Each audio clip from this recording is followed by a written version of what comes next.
been here one time, already lost my seat. I almost said something to you while ago. Yeah, You don't wait to the end. That's all right. That's where I started. I'm good wherever they want to put me. I sat down over, that's when Mr. Byron said when I took over. That's right. You So my question is, should we We'll drop rearrange. more than one microphone? Can we drop one somewhere else in that room and catch it coming in that door? Yeah, but what kind of system does he have for? Do we need to buy another more or microphone something, and or? drop it in the middle? Do we need to put an audio receiver motor or something? See, I think that thing used to work pretty well. Marvin, Janice So there. and I'll say, take the well, money out of operating if I have to. Well, that's what I want down Buy there. it, so that we don't get But- those. Me and John, Well, Irvin, so, You guys are when you worth check five. the last time it was faint, right? Oh, really, really faint. Well, they did change Like stuff people around. get it up. But now dispatch, it's not, the camera's in and out in dispatch. yeah, you're right. I don't know if it's I don't know, just. but, yeah, you're right, but I got her on the end. Even if there wasn't a Lucky, safety, which there is, it just looks bad. We built a 17 plan and can't get to it. Oh, yeah. You know, and this works. It looks, makes it look. If there's something I've got to buy, I'll buy Road it. should have been right before the sunrise. We've got to. Yeah, We lost days because it was. To be honest, Yeah. we could put a second camera in there. Just after you get up the hill, so Right. That's the you'll other get option, fun, another about angle, 5 or that 6 might be deer. well, Standing in And I'll the buy road another and camera. we've got, all over we've got the two road. cameras in there. Do they both have audio on them? No, just the one. Can we add audio to Feel the this other all one? up every time? No. I didn't think you would. Many- All it depends if there's like a vicious dog. The reason I'm asking that room is kind of dispute big, or cabin. something kind of hurricane. The suspect on the wall. They were all. Yeah, that's here. We need to catch the audio better than we are, especially when they're. Okay. Lucky, Yeah, pretty safe trip, other than this. let me check, make sure the microphone's working. White It's out supposed to down be there. in there now. Alright. It's not that I want to spend money, I just need to make sure. Yeah, I got it. So, How are you? I'm good, thanks. check How our are you? microphone, the microphone is doing what it's supposed to, and we're recording it, just. No, if we make them do that, so let's Let's see see what what's it story. takes to add, They down 20 add miles a an microphone. hour. Okay. If we stop it now, Microphone and like that, then we'll try and put, No, I know we just need to put a higher rate Well, we microphone. wrapped it. I know my. Hell, it was all full and, let me see what I can figure out. I think that's just like a real small, like, lapel mic. And what we might be able to do is Been missing we could do one of those 16 bull microphones more in the middle for of a the room. month. They found his car. So that it The they guy was got him, her boyfriend did it, and got him on the Hampton murder on her. instead of being a directional microphone. Now, let me do some checking for that to look up. And, I may just put a, I got a little brother. phone. That jack put on name the on door, it, too. plug in that and make sure we're getting the right audio level. You still have to figure out a way for me to view They cameras. done that wedding, they had that drone filming it. Get closer. It's like I'm I in think Springfield. Jackson thought it was gonna get him, he was running around in circles and whatnot. I think what's gonna be the They had that easiest down there is when give you remote access to the machine. Had it, And then you can view See the that? desktop that way. Little boy said this can go about 600 feet in the air. There should be a way we can get it on Up the your trail, phone. then there was a helicopter flying. You should be able to get it on an iPhone. but And they was haven't some been able to destroyer. find that. Okay. And Out on the I Gulf. would say I've been kind of cool with it. Them fighter jets come by all the It's time. set up through the firewall. Come on, football hasn't started yet. School's out. The house hasn't started I'm still yet. trying to get it going in the house. It hasn't started yet. I'm trying to catch you in that window. Yeah. So how's it going so far? Good, good. It's been really, really interesting. How are Taylor and Jack doing? Good. They are? Yeah. I didn't really worry about you on the range. I did worry about back. They're doing well. I think Chuck's. I'm ready for the. Well, the last time. Rich, the excavator, he's done his first job.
Oh, Kenny out.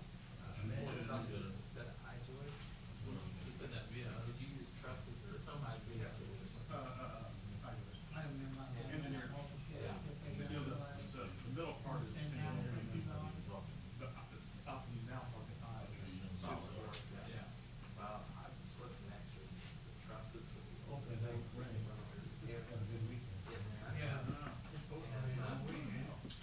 Yeah, this is week wood, this Friday. wood board, and it looks like a little room. Like, so the first thing we do this or something? First and And, second of the I was looking at that, now, June. the guy put it up first, he's got two Nice, LVL that, beams. yeah. Got a parallel with that to support the eight grand walls, which you're gonna be able to run anything through that. So, he needs to- I got that old man's laying out in the yard down there, Where the trusses are. 21 blocks to do. Well, if I get stuff through it, there's no He's point. 88, he used to always stuff down there on Matter of fact, all these blocks. Ours were made with that kind of problem, is ours is every 3 or 4 feet every knockout.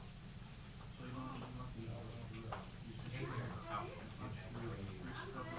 back here this time? And so, Stay back here this time? it's hard, so.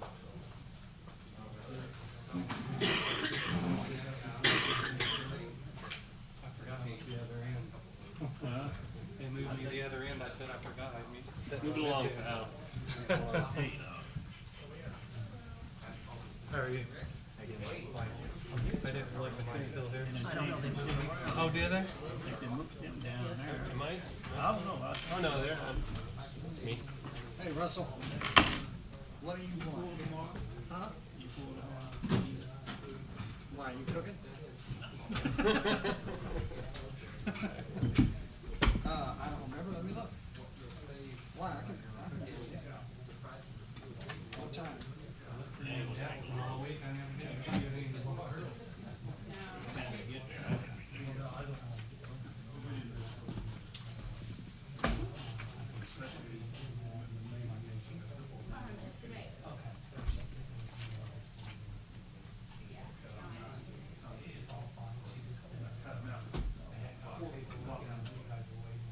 You wanna meet at, 5? Yeah, that's Right, and that's what she said, it's on hold until they got the paperwork in and, yeah, I guess, I'll tell you about it tomorrow night, but I talked to St. Joe Hospital today for about half an hour. I think it's okay. Not particularly. Impressed with her, she's a. Did Amy ever get stuck in? It's looking like Sunday probably was gonna work and just, I'll switch Gary, I don't know. How was your road trip? It was good. Was it? Very different, not the kids, but Yeah. very relaxing, we didn't do anything else. Hey Darren, you got a second? And once at night, through the whole week. Wow. Everything was Tim cooked, or we cooked. Hey, I have a request. You know where you go across the park side, like you're heading where your mom and dad's house, right there, that Our corner house house, is. this guy, at one point, there was. Right before you go around the corner by the, well, he was down, well, on the end, he did for a while, right. There is There's seven actual bedrooms, I think the trees on private property, but it's hanging over the way. private beach, I had two nobody people, on the beach except us. inquire about it, so sometime, and you guys But there are spots that you can't get on some of the other beaches, and there are, we didn't play really good. like, beach towns or something, where they watch. Remember that. I will. Okay. Yeah, if you could do that. Except for- I'm gonna make a note of it. Okay, okay, thank you. But that's it. But it was really nice, I took a nap.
Joyce, you ready? I'm ready whenever you go. Just hit the button. I thought I saw that on something. It's a little bit past 6 p.m. here on Tuesday, May the 23rd, 2017. Time for our city council meeting as scheduled, and as usual, I'd ask that we would all rise. We have Pastor Rick Sutton here with us this evening. Invite him to lead us in an invocation, please. Let's pray. Almighty God, our Heavenly Father, we are grateful that we live in such a great and wonderful and powerful nation. And God, we pray your protection upon us, strength and wisdom for our leaders, God, as they decide and do things that would be for our benefit and welfare. God, we pray for their wisdom and well-being. Lord, that you would help them in their discernment. And God, I'm grateful for this council. I'm grateful for their wisdom and for their strength. I'm grateful for their commitment, Lord, to serve you and to serve this great city of ours. I pray that you would grant them wisdom, that you would grant them discernment. Lord, that you would grant them protection. And God, that you would bless their lives and strengthen them with purpose and resolve. Lord, I'm grateful for each and every person that is here tonight. Lord, as they express interest in this city, I pray that you would bring peace and harmony as to this meeting. And Lord, I am grateful for each city worker, those who work and serve, those who provide protection for us. I pray that you would bless them and continue to watch over them and provide for them in their protection. God, I just pray that all things tonight will be done to your glory. I pray that you would help us in all that we see and do. That, Lord, we would seek righteousness. Lord, that we would seek those things that would help and benefit this great community. We ask these things in your precious name. Amen. Amen. Pledge of allegiance. I pledge allegiance to the flag of the United States of America and to the republic for which it stands, one nation, under God, indivisible, with liberty and justice for all. Thank you, Pastor Rick. Clerk Continero, would you please call the roll? Alderman Hughes. Alderman Curry Witzman. Here. Alderman Brown. Here. Alderman Voss. Here. Alderman McComb. Here. Alderman Urbis. Here. Alderman Bratton. Here. Alderman Bastian. Here. Alderman Campos. Here. Alderman Pittman. Here.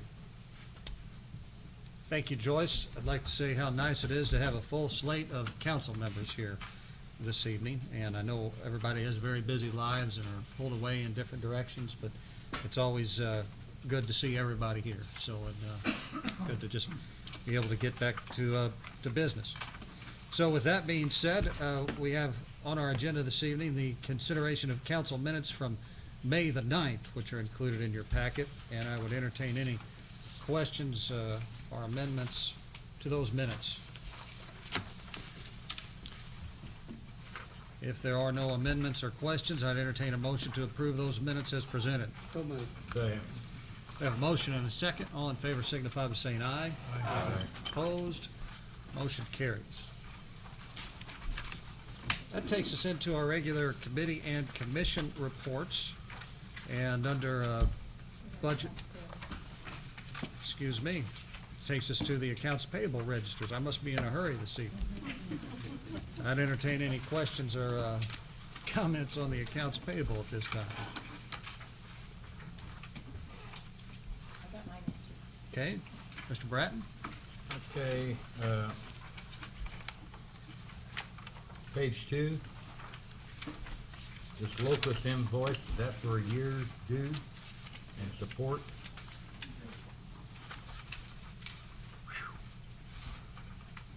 And Chief Roberts, reimbursement for car wash slips. Is that for squad cars that you pass out that run through or what? Yeah, I don't pass them out though. We had to have a couple cars for a community event. I went and bought a pack of 10 because we get them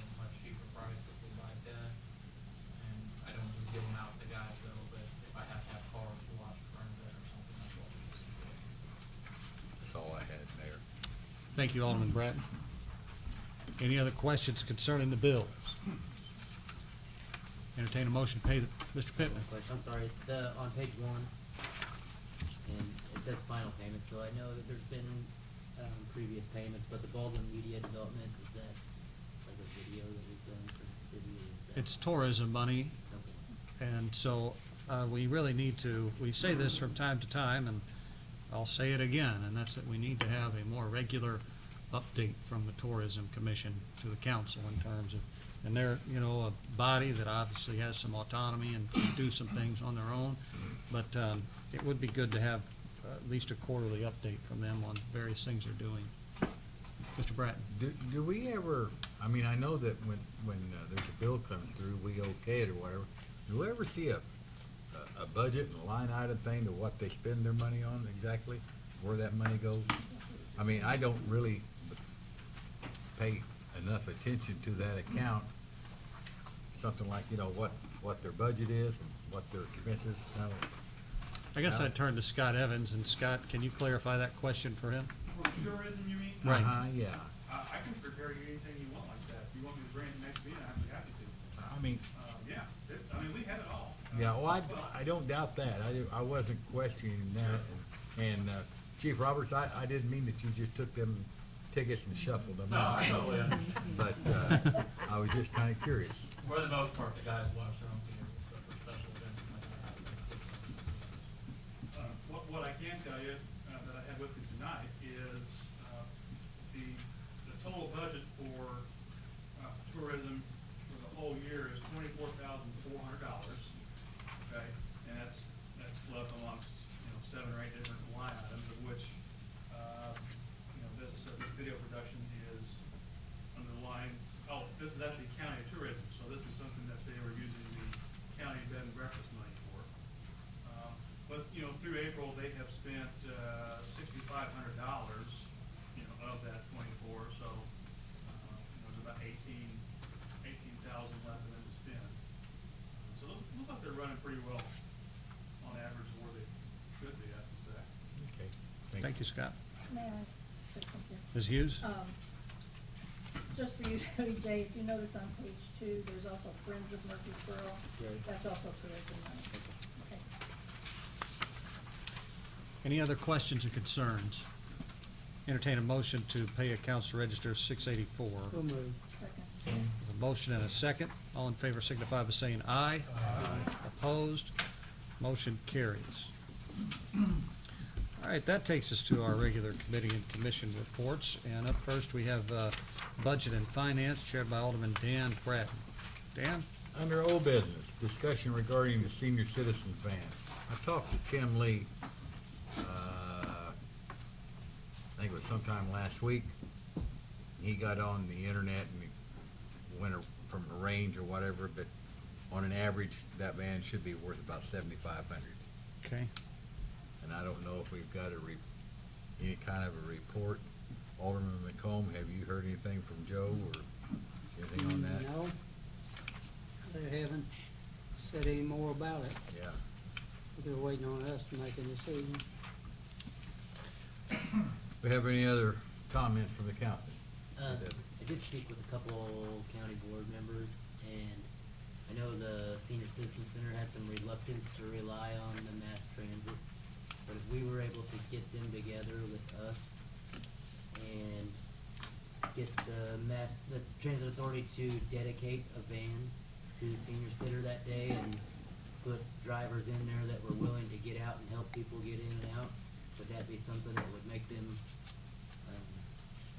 Well, that's what they're saying, that their driver, the van gets out and helps people and the others don't. I don't know for a fact that those people get out of the van and help or don't help, that's what I was saying, if we could arrange a meeting with between the Senior Citizen Center and the Mass Transit District with their director, and he could dedicate a van a couple days a week to them, and put a driver on it that he knows is good and knows will get in and out of the van to help people, would you think that Well, I would would ease their think, mind on that I a little would think bit? if they instruct their driver to help just anybody like that that's older, that should be part of their Right. their stuff anyway. I still don't see why we need this van for no more people than ride it. Do you have something, Barb? That maybe would solve some of their, adverse reaction and apprehension of, giving up their van if they knew it was dedicated just to them for 1-2 days a week, whatever. Seems like a reasonable solution. Reasonable to me. You know, I did see the senior van today at St. Joe Hospital, for whatever that's worth. I was out there with a friend at a doctor's appointment, and so they were dropping some people off, and so, I mean, I know that I there can is find some. out tomorrow how many trips they made today, if you wanna know. I mean, I'm just anecdotal, I just saw them out and running around, so I know that there is some value to the service, but if we can, you know, get an agreement with mass transit, I think that seems like it would be a wise thing, to do. I think that's a good suggestion, WJ. I think it's a very good. To replace it, Yeah. instead of buying a new van, you Yeah. know, and sell that one. and- You know, the mass transit has seemed to me that I've been paying a little closer attention to it in the last 8 or 9 months. Seem maybe like they're more like a cab service or whatever, because they're stopping at individual houses, this, that, and everything else. And their charter says they can do that. Does it? Okay, and that's fine. I mean, I don't doubt that. Okay, if that's all the discussion on that, we'll go to new business. Are we gonna try to get them at a meeting? Well, WJ, do you, the new Ted Gutierrez is the new director, correct? It would seem like we would need to get a meeting between Joe and Ted and some representative from the city. In fact, it could be me and you, WJ, if you want. Yeah, I mean, I can, and if you can reach out to Joe, I can try to see if when Ted's available, or we could just come to that. Well, Alderman Bratton, if it's all right with you, I me and think that would be a great idea. and I WJ will appreciate try to it. coordinate that meeting and then report back, here in the next month or so. Try to put that together, because that could be a pretty good, we want to make sure we get something on paper so that it's not just the, you know, transit authority saying, hey, okay, yeah, sure, we'll be there, and then not be. And I would like to see something done and it not kind of kicked off to the side till the end of the year, because I'd like to get it resolved. The sooner we can get it resolved, the quicker that we can get maybe closer to being back in budget, because I know there's a need, people need rides and this and that stuff, but on the other hand, if you don't have the money, you can't get a Big Mac, so. Okay, then, I think All right. we that for some $7,500 that can go in their quote van fund if they ever did wanna buy another one, at least they'd have a little bit more money. in it. Mr. Urbis, did you have something? Well, the other issue was the higher cost of the county service, Sure. so, It's $1 more. that was more than that. I thought it was $2. The cab and was they $5. charged one. The cab is $5, but I think Cab Matt's was price $5, is the other two, was like but I'm- $2, I think that's what we said last It's time. two, yeah. Okay, going on to new business, infiltration in the sewer lines on Stephen Lane. And I owe Mr. McComb an apology because it went right straight out of my head when I left here, and I have no excuse for it. Well, the problem now is they're just not only that, we're getting infiltration. Last rain, we didn't get anything in there. But now we got sinkholes coming up out there. That's why I was hoping you might come by, because some of them are that big around, you know, and they come, we called it, I went up there and told them about it. They come up and put barriers over. There's two behind Jake's house. Basically, that back in between the fences out there has sunk down probably, and they worked on that about a year and a half ago, and now that's sunk about probably a foot. That's where it's building their holes there again. And then behind my house and my garage behind there, there's a hole probably 3 foot deep at least. They come out and looked at it, they kind of pushed down, stepped in it. Anytime we get a rain now, though, it's gonna keep washing more and more and more. I don't mind filling it with the dirt I got around there, but it's just gonna keep up, you know. If somebody don't do something, it's gonna be more of a problem, I think. Darren, did you happen to be the one that went out there and looked at that? No, it wouldn't. There I would've have been out there. That would have been Tim? Okay. I was trying to think who the two guys that come out there, they looked at the manholes and everything to make sure there wasn't no cable. They went up above us and looked, and, you know, what it is, probably them pipes are what, 6-8 inches of, anyhow, they're half covered with sludge or whatever. They're never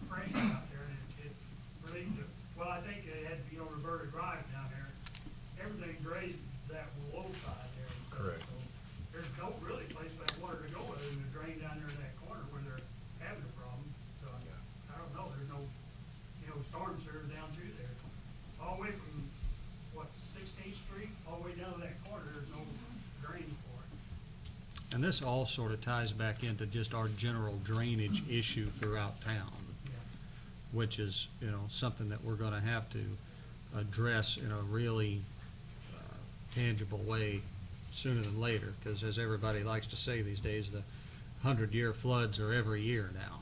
Yeah. And, you know, I don't know what to ascribe that to, but Ms. Campos. Yes, I was today looking at that. It's right behind my house, and there is a sinkhole. And I remember that I have an issue like that maybe 2-3 years ago in front of my house.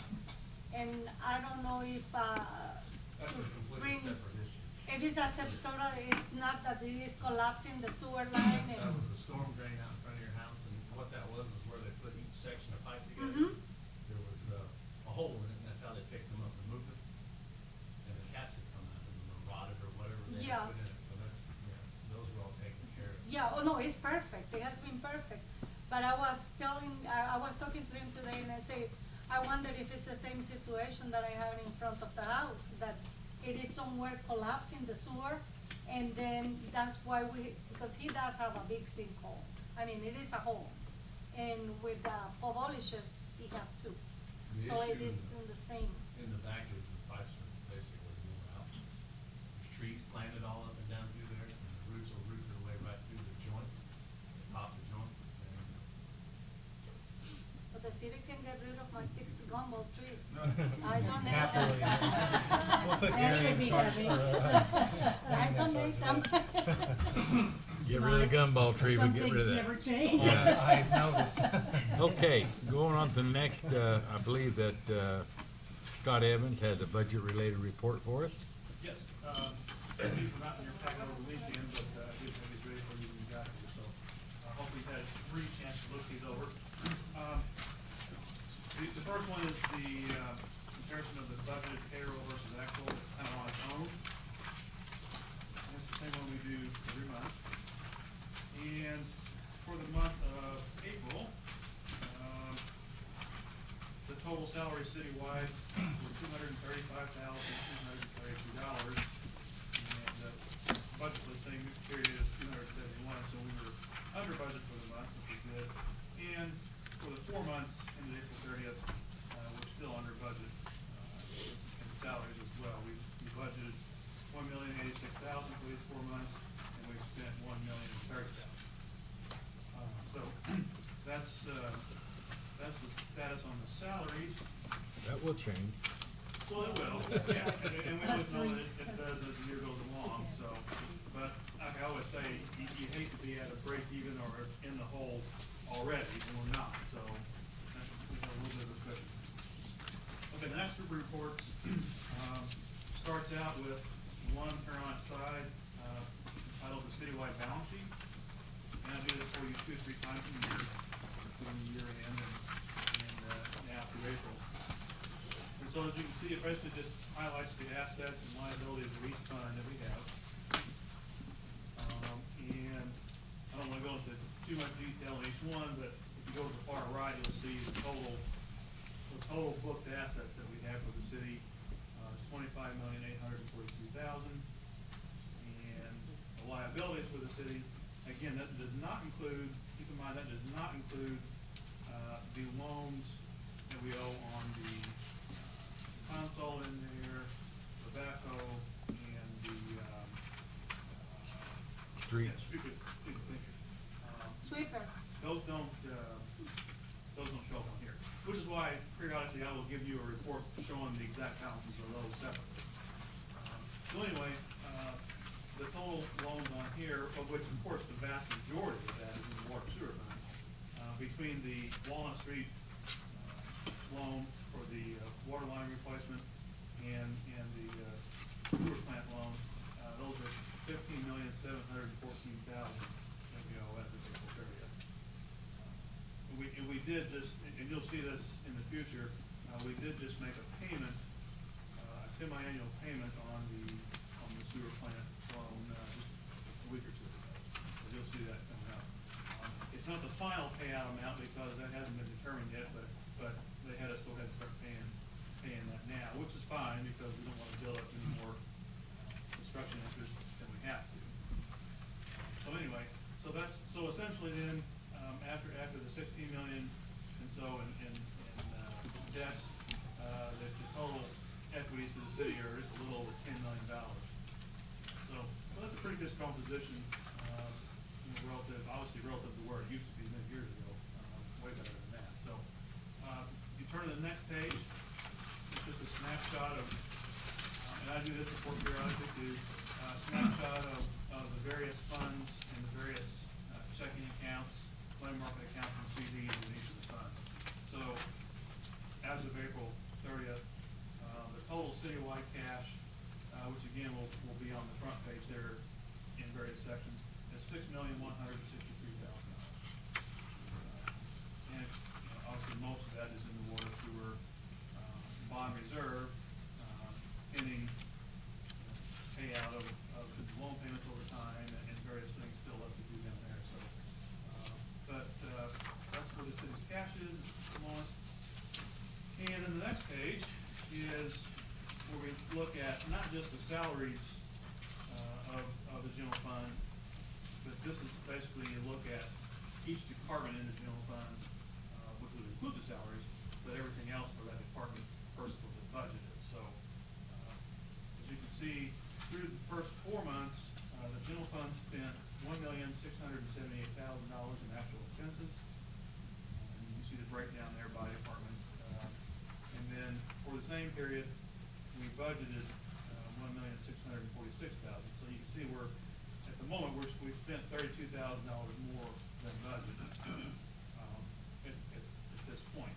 And then in the box below that, you'll see for the same period we actually brought in $1,594,000 in revenues, and we budgeted $1,654,000. So we're a little bit behind there too. There's no reason to panic about this. I mean, obviously it's not a good situation. So essentially through 4 months, we have a deficit. But there's some timing factors that contribute to that as well. For instance, like the healthcare line, for instance, and I've told you this before, that a lot of times we'll pay, depending on when the bills are received, they might pay 2 in 1 month and none in another month, just the way the timing is. So this is a case of where the May payment has already been paid, so that has contributed to that being over budget, as well as the actual health insurance plan that we have, because it takes so incredibly long to get these plans in place, is actually more than what we actually budgeted for. So it's probably going to be over budget by the end of the year, just because of the incredibly high costs. If we hadn't done things to get the plan that's in place now, it would have been a whole lot worse. It was going to be $150,000 over budget if we took the plan that we had last year. So that's something to keep an eye on. You'll see information technology is $49,000 over budget. Well, that's a timing issue too, because we make one annual payment each year on the dispatch concept, and that payment has been made already for the year. So that should start leveling off. And we have one more payment like that next year on that, and then it'll be ours. And likewise, the insurance line's over budget. That represents the liability insurance, workers' comp, that kind of thing. I think that's a timing issue too. We pay that in several chunks throughout the year, and just so happens that I think that's just paid ahead a little bit. That should average out by the next month, I would say, or next 2 months anyway. Any questions on that one? I've got a question on administration. How can we be over that much on administration? I mean, Well, I'm sure there's a reason, but Yeah, no, I've got the details of that right here. Let's see. The line items that we are over, through the 4 months, legal fees are over. Let's see, there's also $5,000 in here for grant uses. I'm not quite sure what that is. That wasn't even something I was budgeted for, so I'm not even quite, you know what that is, Sandra? The Brownfield grant. Oh, that's where we took the Brownsville grant. Yeah. So, those things kind of skew it. So it doesn't mean that it's going to be, that way in 3 or 4 months. that we paid, you know, proportionately more in the first 4 months than what the average is. So more or less, that's not salaries, that's grant money or contracted labor. Well. Well, I'm considering the attorney fees contracted Yeah, labor. exactly, You yeah. know, you say that's out, but you know. Because the only salaries that go in administration would be the mayor's salary and your guys' salary. And so that's fine, that's what you're budgeting. Yeah, well, I think when I looked at that, the mayor's actually under, which I don't understand. I always that. try to keep my budget under budget. Okay, that's fine, Scott, thank you. Okay, so the next report, again, I won't get into a lot of detail on this, the healthcare report, but it basically backs up what I was saying about the fact that we have basically two months of premium paid in April, which is kind of skewing that year-to-date slightly, so we'll see how that turns around the next month or two. The next report is, of course, the sales tax report. You know, we have been trending higher the last 3 months than we did the previous month last year, but then the May allotment was just a hair less. So I still think we're probably going to hit, by the end of the year, probably about 3,150,000, something like that. It should be right at last year's number, I think.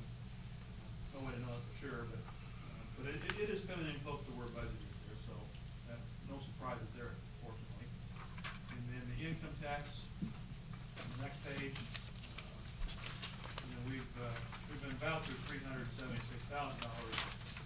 for these 5 months, but of course we've only received the first 3 payments. We always have that 2-month lag time.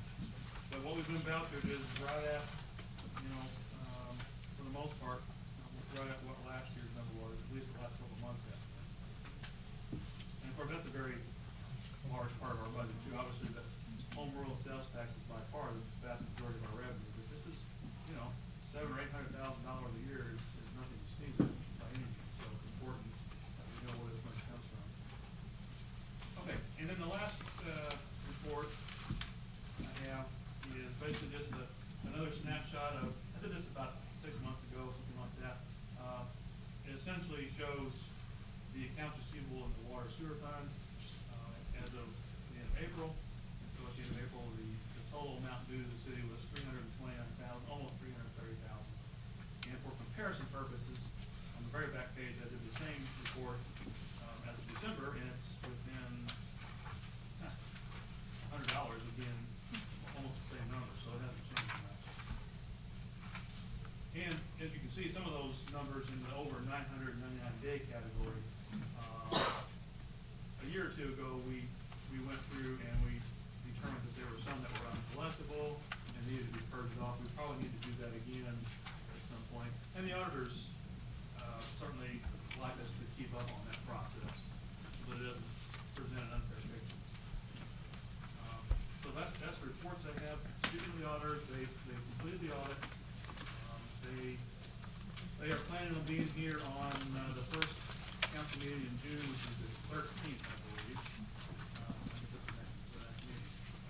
So they'll be here for that. Mark Dallas, and maybe Mark Dallas, or maybe one of his assistants. But you know, I can tell you there was nothing, you know, really negative that they found or anything. So I think they're going to have good things to say. I will not be here that night, so if they say something bad about me or whatever, I won't be able to defend it. Anyway, We'll keep notes for you. very good, thank you. Yeah, so that's all I have. Yes. I've got a question for the council on this water and sewer deficit we've got.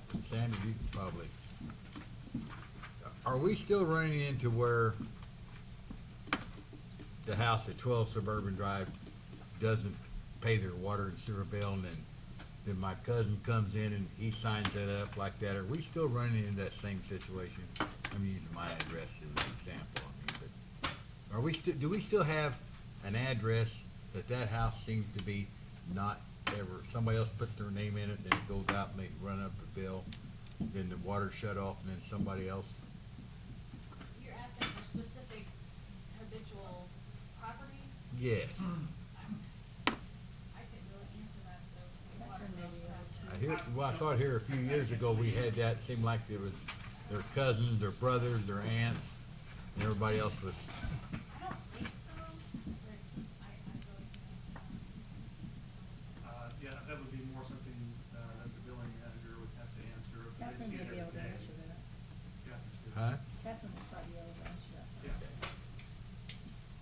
that's 329, almost 330,000, that's real money to me. Well, yeah, but 57% of it is what's due within the last 30 days. Yeah, a third of it, Yeah, yeah, well, 57%. yeah, okay. Thank you. Do we have any other, discussion from the council on that? I do. Okay, I want to go back to Mr. McComb's issue, and I want to ask, it's really a question for Tim Lee, but if I could lean on Darren Mills just for a second. That area there I know is a problematic area, like many are, but have we ever, or would it be possible to use our camera to look and see what's going on through that line? Darren, do you know? I'm not real sure we'd be able to, just for the distance. You may be able to get in and look, a short area, you know, say 50, 60 feet maybe. Okay. But I think from what I've seen in there before, because I've been back there a few times and they've had some problems lending a hand. You know, the tree roots that's growing inside of them. I think that would have to offer a lot of interference trying to use. And trying to get through there. All right. Well, I don't want us to just gloss over your issue too quickly. We need to try to effort to find a solution to it, and so, and I know that's a particular, because Tim brought up that very spot the other day to me. We were talking about something else. It's old infrastructure, and needs to be fixed. It's very difficult to work back there. There should be a right of way, but there's really not. I mean, everybody has built stuff right up to the line and planted things. Yeah. It makes it real difficult to work back there. Well, Basically, there's telephone poles go right down the middle of the alley, so that it doesn't help matters either, you know. Basically, it'd be interesting to know where all this water's coming from when we get a rain. Yeah. It's almost like it's a storm sewer rather than a regular sewer. Right. There's so much water coming through there. I don't know, it puzzles me, even if they broke the line, you know, water still got seepage. This is like a river coming through there when they, you know, when it's coming. It's like, almost like an open valve or someplace that's coming through. I don't know where, if you got any idea where that might be. I know you could have breakage, but you still wouldn't think that. And besides that, you think when you get that, you're gonna have a lot of mud, which they did have that when they come out and work on it, and they got that, flushed that all out. But, you know, it's still, now you're still having water problems so much there. all right. Well, I'm gonna make a note to myself. I'm gonna follow up with Tim on that and have a little further discussion. I'm not sure where we'll go, but I want you to know that we're gonna try to work on it. Appreciate it. All right, thank you. I don't have anything further. okay, public comment? That being the case, will come out of, budget and finance. Thank you, Alderman Bratton. That takes us into the Building and Grounds section of our agenda this evening, chaired by Russell Brown. Russell? An old business. Discussion regarding proposal submitted by the Murford Lawn and Garden, for the park. They're supposed to be having a meeting this coming Thursday, is that right, Russell? They had it last Thursday. They did, okay. Yeah, I got a meeting tomorrow with one of the board members. So we'll know something tomorrow probably. I hope. All right. Well, we'll be praying for good news. The proposal, they got the proposal already to turn that into a long time ago when you first got it. Right. Okay, well, we'll just keep holding on that. It's all on the old business. New business, multi-round administration building. Gary, was that yours? You know, it just needs to be a few more inches put on what we had up there before, just around the building and then down by the parking lot. Okay. How much do you think we need? I don't know, you can't tell much by that till you start putting it on, you know, and Yeah. they do stock it out here now, the red mulch. At Murfreesboro Lawn and Garden? Yeah, and it, When they start doing that? this year, after we couldn't buy any from them last year. But, you know, it just needs to be put down there, and that'll help keep the weeds down some too. Are you looking for an authorization to, get some? Are you trying to Yeah. work through some of your probation workers too, or? Well, if I can get in and do it, and if not, I can do it myself, it's not that hard. Okay. Well, I think that you've done a good job with it. I think it looks good up there, and I don't think this is gonna be onerous expense. I don't have any problem with it. Okay. I don't know if we need a, motion on that I'll make necessarily. the motion, Mr. Mayor, we give him authority to go ahead and pick up the mulch. I'll second it. Mr. Bastian, with the motion, Alderman Bratton with the second. All in favor signify by saying aye. Aye. Opposed? Motion carries. We're always willing to spend money if somebody else wants to do the work. All right. Next is, additional insurance covers for the parks. I guess we'll look to our attorney with Mr. Heller on this. Well, I didn't prepare any speech on that. Well, So here comes an ad lib for you. Never stopped you before, I don't know. That, I think, has to do with the information that I provided to Sandra and to the mayor a couple of weeks ago. There's a program out there now that 2 weeks ago I could give you a lot of details on it, but I have to read it again now. But basically, it's a program that the state has where if there's gonna be an event, let's just say that the tourism committee is going to host some kind of an event at Longfellow Park. They're not actually the city council, they're using city property, of course that'd be park property, and they can plug into this agency on the internet, and it gets insurance for that event. It's liability insurance for that event. It's very economical to get. It's specific, and it's a way that we could back ourselves up on events that use city property. And because they're using city property, it creates liability to us, but it has the event people purchasing the event insurance. That's a real narrow version of what it's about. It's starting to gain quite a bit of purchase around the state. They've got pretty reasonable rates for these things, and it's because it's specific for this. And so the issue to the board, I believe, to the city, my recommendation would be that we pass an ordinance requiring anyone who's going to have a non-city event using city property to purchase that insurance and take us off that hook. Guess I would only need to, I'm sorry, Barb, go ahead. That's okay. When you say nominal fee, do Well, I you didn't have say any nominal, idea, I or you said said economical. economical, excuse me. Economical. I used the wrong thing. I can't give you a number That's on why I that. wondered, for is an there event any because I haven't idea, researched. and do you think that's dependent on attendance and? This information comes to me through the Illinois Municipal League, Uh-huh. and they've been involved in the program. I can get more details, and now I see it on an agenda. I should have done that yesterday, but I didn't see it till today.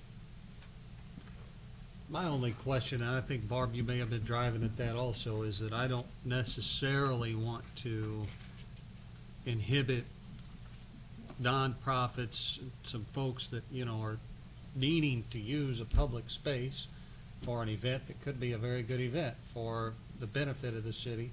I don't want to prohibit people necessarily from being able to do things, because we want to be a vibrant city with things going on and people getting together. And so I would need to know a little bit more hard numbers on that before I would be comfortable seeing us take a vote on it. WJ, do you have something? Yeah, I was just gonna ask, if we required it, would that include like Apple Festival or? The Apple Festival has their own insurance. Okay, but we would require, if they chose not to, then we would require them if they had, if we would pass that ordinance, right? And I apologize for having such sparse information on it. I told you that. Like Emmanuel You guys had- to see if it was something you were interested in, and then I didn't, And would that include like Emmanuel had their 5K run, so we shut down some of the streets to, Street city property. Right. I think So it it's, would, I right? think it's available for virtually any activity like that. So if you've got an organization that's doing a small fundraiser that's not gonna make very much money anyway. Yeah, the, It's gonna take everything they, so they And we've won't got have- one on our agenda tonight probably, Yeah. that would fall under that if we were to do it. And that, you're right, if it's another $150 or whatever it is, you know, that may be like, oh, no, Yeah, that I would, don't that wanna would make stop. it prohibitive for people to have events. It's worth looking into though. I'll look into it, I'll try to have one. I tell you what interests me about this, then we'll move on, is that this has all the trappings of, you know, somebody has obviously figured out that essentially governments are pretty well risk averse. And although we may have not had anybody sue us over an event in a city park in 100 years, somebody said, I bet we could sell all these municipalities on passing this ordinance. Yeah. And so they get with the Illinois Municipal League and they say, you know, we'll take out a year ad in your newspaper if you'll shovel this off onto all these municipalities. And so I just at times wish I was smart enough to figure out how to sell the insurance. Either that or somebody got a big lawsuit that had no end. Well, that's true too. I can only assure you that I had nothing to do with any of that. I simply read Yeah. the Illinois Municipal League magazine 2 months ago, which I paid for myself. Understood. So, Anyway, but I'll get you some more data. thank you very much, and I thank you for tolerating my commentary. All right. Public comment? I have a question, I guess, about, mosquito spray. Has mosquito spraying started happening yet? Okay. You guys do Tina Drive or around Tina Drive? No, we do not. Okay. There's Brown's Lakes there, Mm-hmm. and the chemical that was put out is toxic to fish. Therefore, we shut it down on Shoemaker Drive about the apartments and take it back up about the Elston. We can too about it. I've talked to It's so Mr. Wallace about horrible. it before, and I Oh my goodness. explained that to him as well. So if you were a We mosquito, have so many, like, Oh, like because every we're so close to rivers. yeah, we have so many more children and stuff out there now, and. We don't want it toxic to them either. Well, we're getting killed out there. Yeah, mosquitoes are awful. I do have a question, and I don't know if it's related to the recent rain and flood and everything, but I have family who came from out of the country to my daughter's wedding a couple of weeks ago, and it was when the river was high. But every time that we were coming back from Carbondale, as we're entering Murfreesboro, they say there is a smell. And now that smell coming from Carbondale to Murfreesboro is, now I notice, I don't smoke, but there is a strong smell as we get it into town, maybe a little bit before Silkworm or so, so I don't know if there is, floodwater receding probably. but I mean, that far? Yeah. Oh, yeah. Well, you got, It you stinks got over on flooding, Shoemaker. you got that big Yeah. creek east of Don Morgan's office is flooded. Yeah. There's a Yeah. huge line Well, I over had there. about It's that not just much the in my river, phone it's card. It's the That's back right, road too. yeah. 24, So that's, When you did got that that spot here at that floodwater on both sides. Yeah. But it is right now, It stinks over on it's Shoemaker. priming, that's why. Oh, it doesn't, yeah. Yeah. Smell it. All right, well, if we could pull it back in here to the building and grounds agenda items. Do we are still Public comment. waiting on public comment under building and grounds, am I correct, Russell? Yeah. Public comment under building and grounds. All right, No comment. Come out of building and ground. thank you, Russell. That'll take us to community relations. I'll throw it back to Alderman Dan Bratton. Okay, there seems to be no old business, but under the new business, there's a request by the Murfreesboro Black Alumni Society, for the use of Smizer Plaza on Saturday, May 27th, from 8 to 10 a.m. What's the council's pleasure? I don't see any reason not to do it. It's part of their Carl Lee Day celebration. They did it last year. Make a motion, let them use it. I'll second that motion. Got a motion and a second. All in favor, say aye. Aye. Opposed? Ayes have it. I've just got one little comment, and it's not against this society, but I've noticed that we get a lot more requests now for use for the park and stuff, but nobody ever shows up that wants it. But To the I am council meetings themselves. definitely in favor of letting him have it, we ought, it was a unanimous vote. But in the future, I would like to, I can't help myself, I would like for, if they want to use the park, that they come in, someone representative be there. Do we have any public comments? If not, Even if they wrote us a little letter back, we would help. Yeah. if not, we will, come out of community relations. Okay. Takes us out of community relations over to public improvement, chaired by Mr. Gary McComb. Gary? No old business, new business is, talking about the curbside trash pickup. Well, I gotta ask you a question. I'm ready. I read the paper, well, you drove the alleys and we don't have much damage. And that's a fact. You haven't been down around my neighborhood, because every place they come out of the alley and make a right or a left, they smash the culverts, and I think Darren can contest to that, can't you, Darren? Quite a few in your neighborhood. Yeah. Well, you know, and when they called and they were asking me about that, I immediately thought to myself, Gary's gonna ask me about that. Because. When I read it, I thought that too. And that's fair, it really is, but we got a lot of negative feedback after, that vote, and it was, well, all negative essentially, and no positive. well, I And, think when we made that vote, we weren't really thinking about the citizens, we were thinking about the alleys. But then you go back, we tried to get one trash service in small trucks. You have one trash service in town, they go from one end of the alley to the other, and we'll be out of it. Yeah. They wouldn't be turning on 21st, 22nd, 23rd Street, smashing all the culverts. I mean, then, when they smash these culverts, then you got the people calling, the water's not draining. Well, it's got no place to go. And this is not the best ideal, I don't think either on, because we didn't think of the older people. We got people, I know Mike's mom and dad and my sister and brother-in-law live out there, and they're in their 80s. It's like today, I cut a limb up for a guy out of his yard. He said the city don't do it no more. He's 88. He lost his license. So I went over and took care of it for him. If I had to go to my sister's house and carry her trash out, I would do that too. Sure. And Mike would do it for his people. We got in a hurry, I mean, we haven't been in a hurry on this, because we've been discussing it for a long time. No, I don't think so. But when we was gonna solve the problem with one trash service, everybody thought that was terrible, because they think about bursts and everything. This is a competitive world out there. If we went to give everybody so many months to come up with small trash service, I think if they want the service in town, the only other option you got is buy the trucks and do it yourself in the Right. city. Right.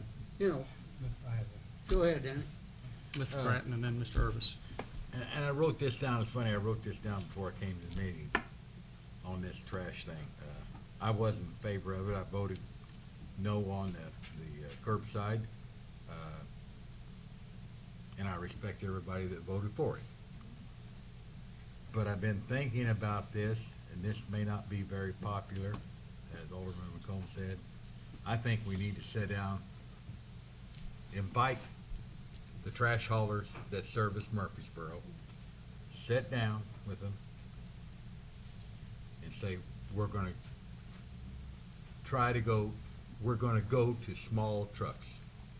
We leave the trash in the alleys where people have had it for umpteen years. We don't tear the alleys up that way, and we go to one hauler. I think that, I know we've passed the other, and that's fine and dandy if that's what you want to keep it, but as a suggestion, I'm 100% agreement with you, Alderman McComb. we need to go to the small trucks in the alleys. Not just to save the $35,000 a year, which is approximately what we're gonna save, because we can go on at least an 8-year rotation instead of a 4-year rotation. And we're spending, what, about 65 to 70,000 there on oil and chip every year? All you gotta do is do the math.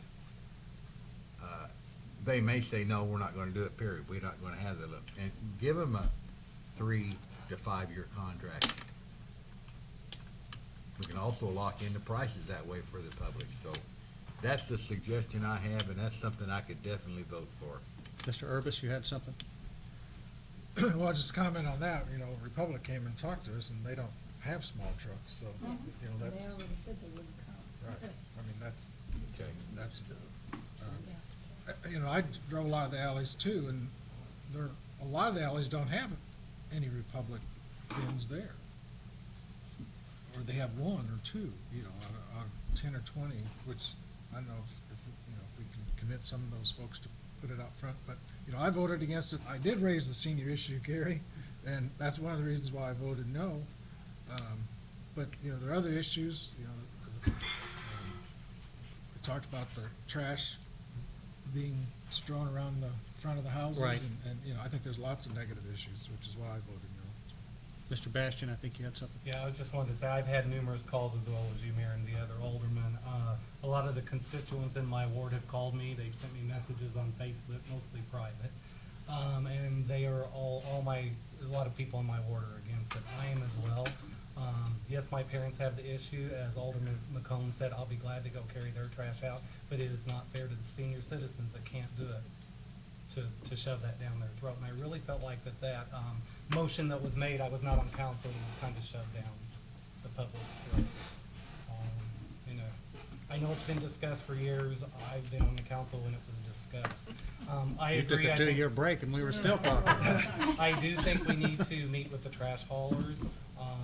I'm not opposed to a small trash truck so they don't tear up our alleys, but I think we ought to give all of the trash haulers an opportunity to sit down and talk with us, not just the city council pick out one. I agree with that. That's kind of where I stand. Well, we invited Just all one of them. second, I will promise, I don't know who all's hands was up first, but I'll go to WJ and then I'll come back here. If we could, is there any way that we could limit the weight limit in the alleys to just trash pickup and to residential trash pickup? So, I mean, we do have on the books, a weight limit, but there's always been the issue of having a certified scale to put those trucks on, which I think the only one that we had thought might have worked would have been the one at Boss Truck Service, in order to actually enforce that. And Republic readily admitted when they came to our meeting the other day, they just said right out loud, they said, yeah, we know we're way over you guys' limits the minute we hit town empty. Yeah. So, On streets too. yeah, so, Or probably street, waiting on the street. Herb? Yeah, I gotta go. Gloria? Thank you. Thank you. And, Yeah, you know, as in your neighborhood, people are opposed to have not the alley. In my neighborhood, people don't want, in my ward, they don't want single company handling business, and that is a fact. But also, there are solutions, and we are trying to tell them how to conduct business, and that has been my position from the beginning. They should offer the people who cannot go and put their trash outside the service to go and pick it up inside the house. Now, in the alleys, following on your comment, maybe we can put a sign when it, like the stop sign say weight limit of 2,000 pounds per truck or so, and it must be, violations must be punished or something like that, so the companies will feel. But also, we can, I don't know if you remember that a few months back, there were 2 cable companies in town, Mediacom and Galaxy I don't know if it was even Mediacom. mm-hmm. Okay, in certain areas, Mediacom did not serve, and then Galaxy went in. Shouldn't we offer that alternative to the trash companies that they wanna keep doing the alleys? You know, Republic cannot serve this strict because there is a weight limit and notify, they need to inform their clients if they have any over there. Well, But that they would, cannot pick it up unless it's up front, in the front.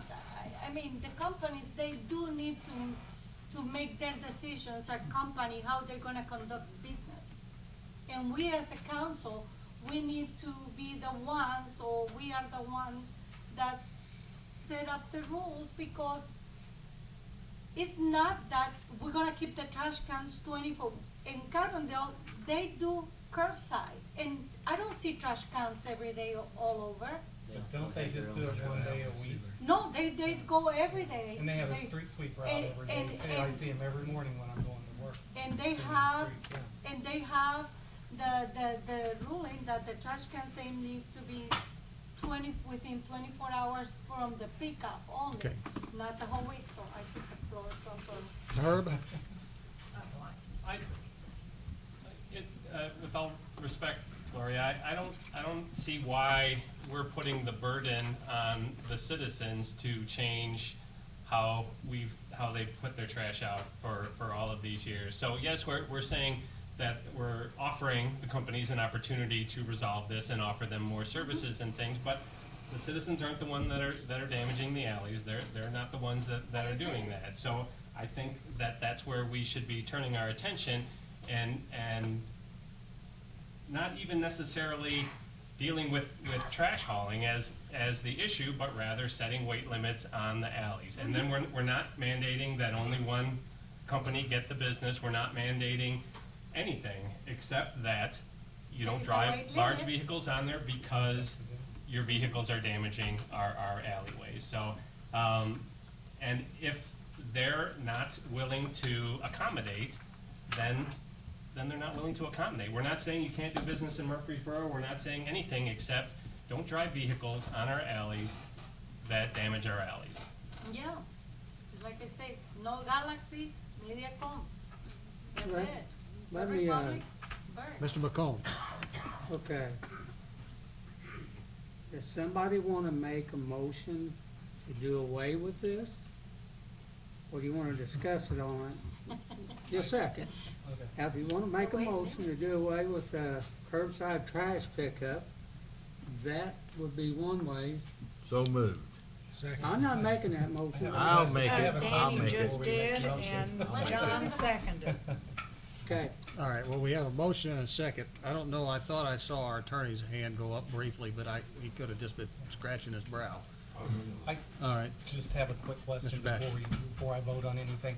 I think since there are new council members and everybody may have different opinions of this, I really think, and we'll have to refer to legal counsel how we do it, but the motion that was made to accept this, I would like to see that reversed. I would like to see everybody come together. I know you've discussed it and discussed it. I think we need to have a meeting with the trash haulers.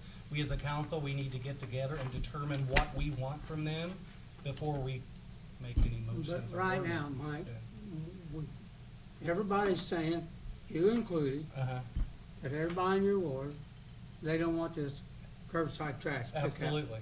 Okay, Yeah. Danny has made a motion I to do away understand with that. Yeah. So let's get a vote on it and see how that goes.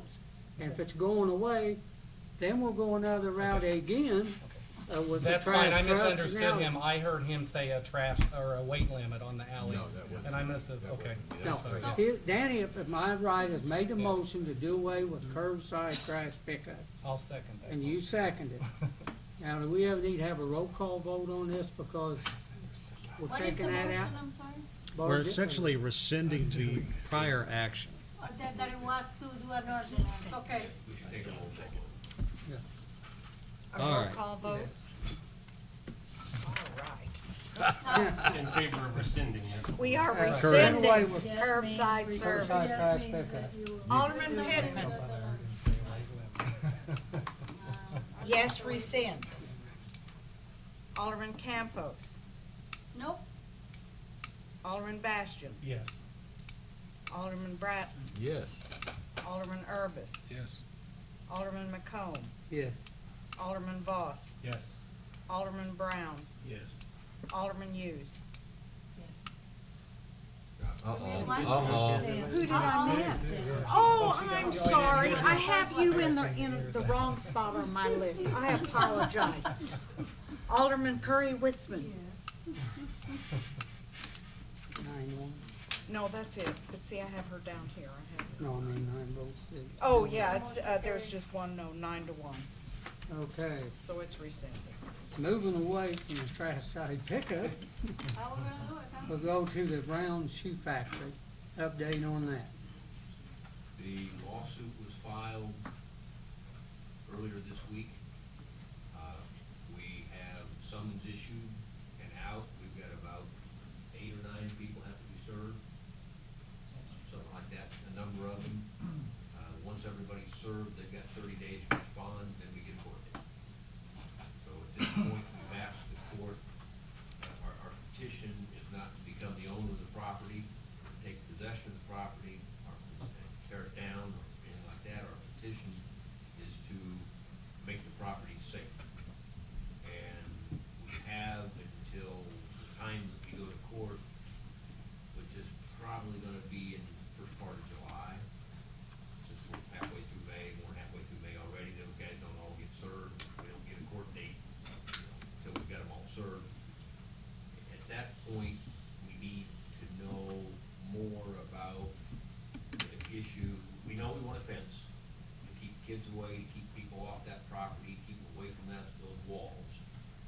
There's been discussion round and round about whether we need to actually, now or soon, actually cause part of those walls a controlled drop. We need to, between now and the 1st of July, have a little better feel of exactly what we want to ask for when we go in there. I think at one point there was gonna be some, Darren, was it your group that was gonna try to put together some, who was gonna put together some costs of what it might cost us to take down? I talked to one, and he's running a problem with insurance because of the type of building it is. He tears down houses. He went in and talked to about a 3-story building, and they started backing up on it. And actually, it's gonna cause us problems with the rest of the insurance on demolitions, because it doesn't specifically say it. Apparently, insurance companies weren't looking at it as customers. Ed, I have a list of 8 contractors at home that does that work. And the only thing, I thought she'd get 3 of them down there to give us a ballpark figure what it's gonna cost. You know, that way we'll know. I can probably get that done in a week or 2, get a couple of them come down there, or 3, and just tell us they're all licensed and insured and do that type work. But, there's a list of 8 of them altogether I have. I think the council needs to see some numbers, you know, what's it gonna cost to do this or that or that or that. I think we all would agree that if we just take all those walls down, that would be the safest. But I would expect we're gonna run into a cost estimate that's prohibitive to take down anything more than this really has to come down.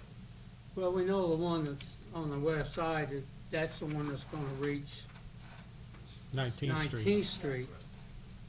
About the other walls, I don't know if they would reach, I'm sure the back walls on the south side might reach Gary Breeze's business. I know the one north wall has already reached some of those houses across the alley. Well, I don't think anybody's done anything in the The houses. garages, they've They reached just the garages. drove brick over in the alleyway and maybe a little bit in their yard. But that wall's pretty well going. Yeah, I don't think any, The thing is, if Gary Brees is being, you know, Gary Brees is gonna have to answer to this too. He's an interested party. He's gonna have the opportunity to represent his interest in the question. But you gotta remember, you know, Gary Brees has put himself in that situation. And Gary Yeah. Brees made himself a special deal with Carl Holman that allows him to do what he's doing without having to touch that question. And so in essence, between Gary and the landlord there, you know, Gary's not judgment proof. The landlord's judgment proof, and Gary's riding behind the judgment proof landlord. And he's running his business at a very low cost because he's in that situation. So he's one of the people that's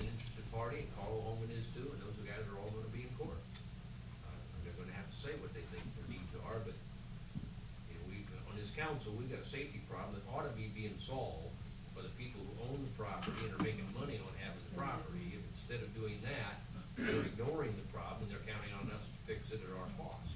So we've gotta let that happen to some degree, and so as we figure out what we're gonna do, we gotta keep that in mind, that that's a profit-making operation going on there, but it's not contributing to the profit. Whatever that Well- is, maybe I make somebody mad by saying that, but it's a reality. I would just encourage members of this council, if you have not been down in that neighborhood lately, to go down there and be present on that site and spend about, 10 or 30 seconds standing on the sidewalk between that western wall and 19th Street and see how comfortable you feel.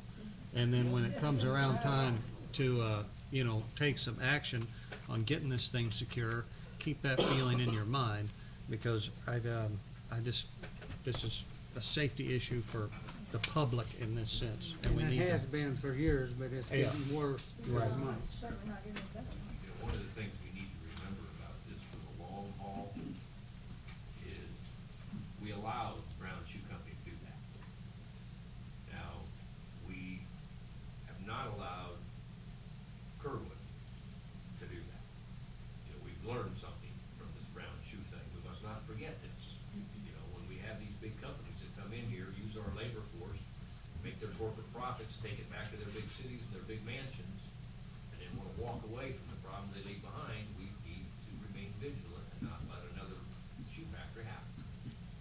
I think That was on the promise of the next shoe factory, which is now a soccer field, exactly. which had a really good turnout just this last weekend. Yeah, They did. I mean, Yeah, out of fires, Sure. come new blossoms. Okay, next is, Do we have any update on the grant and this? Yes, and thank you for reminding me on that. I did get communication today that the grant award is expected between now and 1st of July. I don't want to get our hopes up in a sense, but the communication has been very positive in the way that the application was received. We feel that it is a very worthwhile project, and so I don't want to, again, build up too many hopes, but I'm very encouraged that I think, stand a very good chance of getting that grant. So, that's the update on that. next is discussion regarding improvements on the city right-of-way. I don't know who had that put on there. I don't either. I have no idea. Eric? We've had two people, different people, between the sidewalk and the street. There's little short sidewalks. On Lucia Street, there's steps, Lucia up because the hill yards go up. Right. The way the ordinance is written now, they take those out, you can't put them back, it's city property. So, we've been talking about how to light that up to make it so we can repair those things, replace them. So in city right-of-way, which is steep sloped, there are steps there from years gone by. They deteriorate, people tear them out, and currently they're not able to replace them. Right. Okay. And like I said, just the walks, just about every house has one. Mm-hmm. And it's a small thing, but technically they can. Sure. Mr. Heller? This is not unlike what we did on the property on Gardside for, I can't remember her name now. Murphy Pearl Lawn and Garden. Yeah. With the landscaping, yes. That landscape, it's a similar question, in that we do have areas in town where this is a problem. I drove over Lucian Street today when I left the office, and there are, all those houses had sidewalk, steps coming down to the sidewalk. And they're all old, and they are trying to do different things. Well, actually, there's not even a sidewalk. No, there's no It goes sidewalk. down to there. goes down the street. I don't see why we couldn't amend our whole book of ordinances to put in there a procedure, just like we put in there for landscaping on Boulevard, to put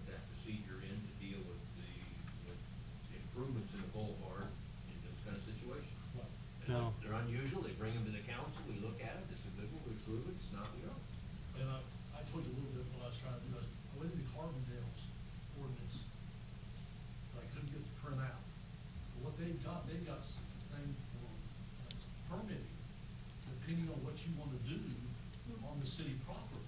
I think there were four different ones, and one of them is a permanent. But there is some, that's what it does. You get them in to talk to you, give you the plans or ideas of what they're gonna do, and it's approved or not. But that's basically what that is. It's just making them decide. We have the authority to do that. I don't think that would be a procedure that would be, and we could route them first through Eric. You know, Eric could bring them to the council. Well, let me interject something, and that's, I was talking to Sandra the other day, and at one point, I believe it was even Tom Lawless who was the head of some sort of subcommittee or something, correct, Sandra, that made determinations? Arbor Commission. Okay, so that's a sort of a separate, but they were the ones making determinations on plantings and boulevards and things of that nature. But that's sort of, so thank you for reminding me on what that was. That doesn't really fit here. So, But there are things like that, though. It's not necessarily the trees, but it's, like I said, even, it goes up to even banners, which is, temporary. It's just different stages of what you want to do. Like I said, I think there was 4 different types of permits. You can look at that and look at our ordinances and see where we can fit something like that in and put together a, you know, a draft or something that might fit that, if you'd like us to do that. That's not I don't know, do I really want to have to issue another permit and make somebody pay the city another $8 or whatever so that they can repair and replace something that's been there for 80 years? Sure you do, it balances your budget. I mean, You're the one who said that. I guess. Darren? I hate to bring this question up, but this is on city property, then will this have to meet ADA specifications? Yep. That is a good question. Instead of Yep. just, steps, it's not gonna be that, you see what I mean? I don't know about that. That's a very good question. I know the steps aren't going to be. Steps are one thing, and Well, you just put the brakes on that whole operation. Why are you so smart? May as well. Because I've had to put a lot of Yeah, it it's very in. legitimate, yeah, very legitimate. That's a very good question. Yeah, it Bill. really I is. appreciate I think the proper step then would be to further review that ordinance that you looked at, Eric. Have a conversation with, I can't remember his name over there, but, Sure. And I mean, and we knew this was gonna have a lot of research. We just wanna get in front of you guys. I'm really surprised I got 2 of them at one time. The same, but they are a little different. all right. But they're wanting to improve their house and front of homes. Okay. Well, let's, can you, You've got something else. Yeah, I got another one too under this, since there's no decision has to be made. The request for the building. yes, Our ordinances say that billboards are not allowed within the city limits. If they're already grandfathered in, it's one thing. Unless it's an industrial zone. Industrial zone, you're correct. That's the only place you can put them, and there's still stipulations on that. We've got someone requesting to put one in inside the city limits. and, I mean, we could be, it's, Chris Greither has the Greither Paint and Auto Body. Is he commercial zoned out there, Eric? Highway business, And, has had an opportunity essentially to get advertising for his own business on a billboard there. And then there would be another showing on the other side that the company would, sell to whomever. And, so he would like to see it happen. I mean, obviously, it's there at a high visibility intersection. I can understand why that would be a good place for a billboard. And we do have other billboards inside city limits. So it's a, question for consideration. Mr. Voss. Well, my day job is in Marion, and we have a number of facilities that for Heartland Regional, and getting signage for those, and as a business person, trying to drive business so that you can continue to serve the public and employ people and things is really important. And we opened an urgent care in Carbondale, And as problematic as it is to do any kind of signage, it's almost anti-business, the culture that they find themselves there. So if we have an opportunity for someone to improve their business, sell more, employ more, I would advocate for allowing them to be able to publicize their business. And I think as long as we have some reasonable restrictions in terms of the fact that, you know, you can't have 2 billboards within, whatever, feet of one another. You don't want to have 18 of them planted along right next to one another. But it would seem like a total prohibition on them within city limits, maybe some archaic language that could need some review, because especially when I look at things like the, hotel development, certainly he's going to have a sign on the top of his, hotel pointing up to the north and to down 13. If you're advertising your own business, it's on the premises where the sign is, it's allowed. What our ordinance doesn't allow is doesn't allow a person who owns a piece of land to put up a billboard advertising something besides what's happening on that piece of property. So then, That's what the prohibition is. so then what's the question with Chris being able to put one? Chris could put up a sign, not my, I don't have any opinion on what he can do here. Chris can put up a sign advertising his own business. He just couldn't What he sell can't out do the is other he can't side. sell advertising on the other side. He's gotta be so far off, state covers some of that too, Well, down there. the state has it, has its issue on the state highway there as well. I don't know what that. I wonder what, and I don't, Is that? can somebody help me with the reasoning as to, The old, right by the river. By the river. South of Right by trailers the used to be old the riverside amusement park. Behind the house? Oh, okay. Uh-huh. All right, gotcha. All right, I know where I- West Valley Hotel. One time it was, had go-kart tracks and everything. Batting cage. Yeah. 4 years Driving time. range, water slides. Yeah, they had a wake Water pool slide drive. up. I'm not sure I understand why the city would want to prohibit somebody from leasing space on a billboard to somebody. I agree with It's that. according to what they're putting on that billboard. Well, Same Well, reason- you have to have same reason the state of regulations. Illinois and state, and federal Mine would highways. say something, Gary, You maybe. remember back in the 60s, we got to be a billboard country back in the 60s. You couldn't drive down a highway without reading one billboard after another.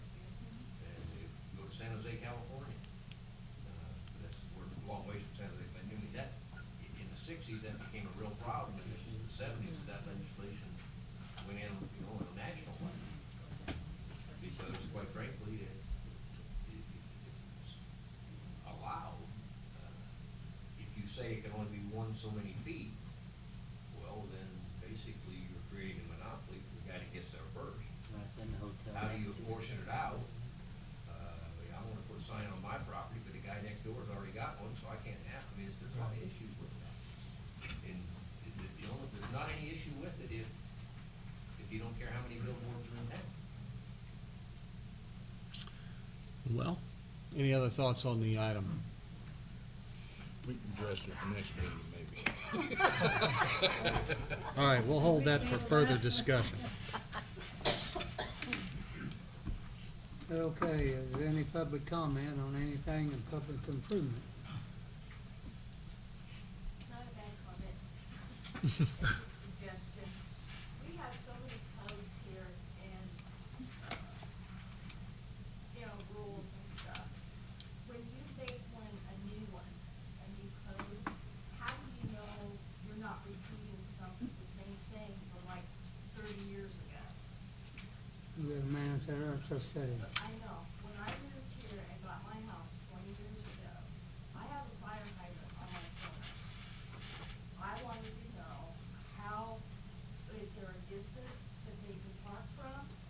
Or, is there a city code about it? I went to the police department, I went to your office, Mr. Kennedy, I did, and I went to the fire department. Nobody knew.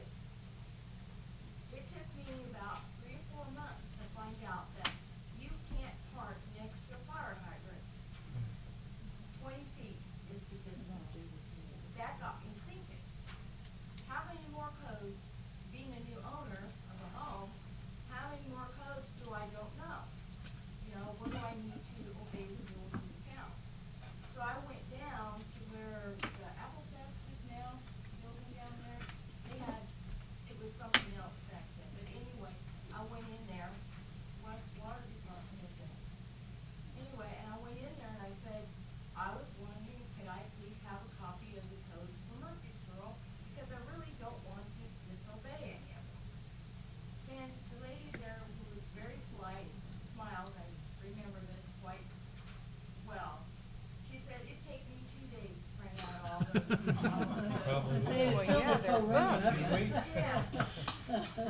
question I have is, like, when you make a new city ordinance, how do you know it's already on the books from like 50 years ago? Well, Kathy, you ask a good question in this sense, and that's that it's something we haven't done in a long time, is a codification of our city codes, to go through and, you know, determine what is no longer applicable because times have changed or whatever.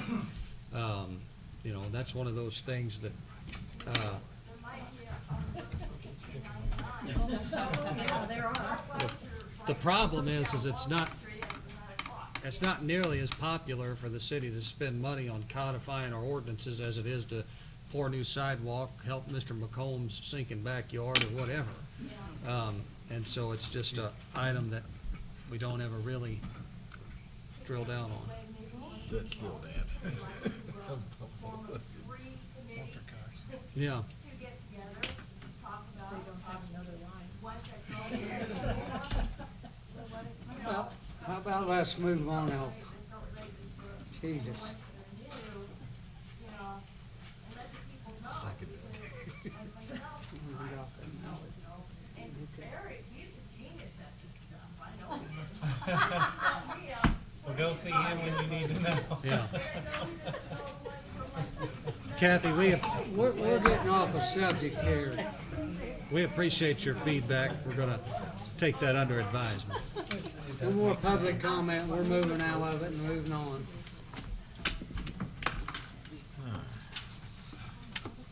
They're gonna have to call Bill to get him there. Yeah. Yeah. All right, that takes us to Public Works. This gives me an opportunity to remind folks that if there are individual committees that you have a specific interest in chairing with the new members, please let me know. Gonna try to work to shuffle some of these around, keep some of them the same. But in the meantime, I'll handle these items under Public Works, so let me know what you're interested in. Under old business, we have the Osborne Street extended issue, and I will turn to Mr. Sheffer for an update. I have not heard anything from them as far as revising their plan. From IDOT or from No, Bishop and Elwell? From Bishop and Elwell. I Okay. will call them tomorrow, I didn't call them today, that time I didn't call them, so I'll find out where they're at with that. Okay. And that takes me, I assume, if there's no other questions on that item, right back to you with street repairs on Hanson from 6th to 12th. Yeah, and I did call Darren, and I'm probably gonna have to meet him out there. Some of these streets look fine, so I wanna make sure exactly what we're trying to do there. Some of the sections of the street are brick, some of them have been paved over with asphalt, which is breaking up. Some of the bricks are removed, some of there's a lot more. And of course, if we touch that street, then we've gotta go into ADA compliance as far as sidewalks and things like that, so. All right, well, I think the primary concern that Ms. Porter Smith had was, I think, between 8th and 9th Street, if I remember correctly. 8th and 9th? I believe so. Yeah, so the originally came out 6 to 12. Some of it looked pretty good. Okay.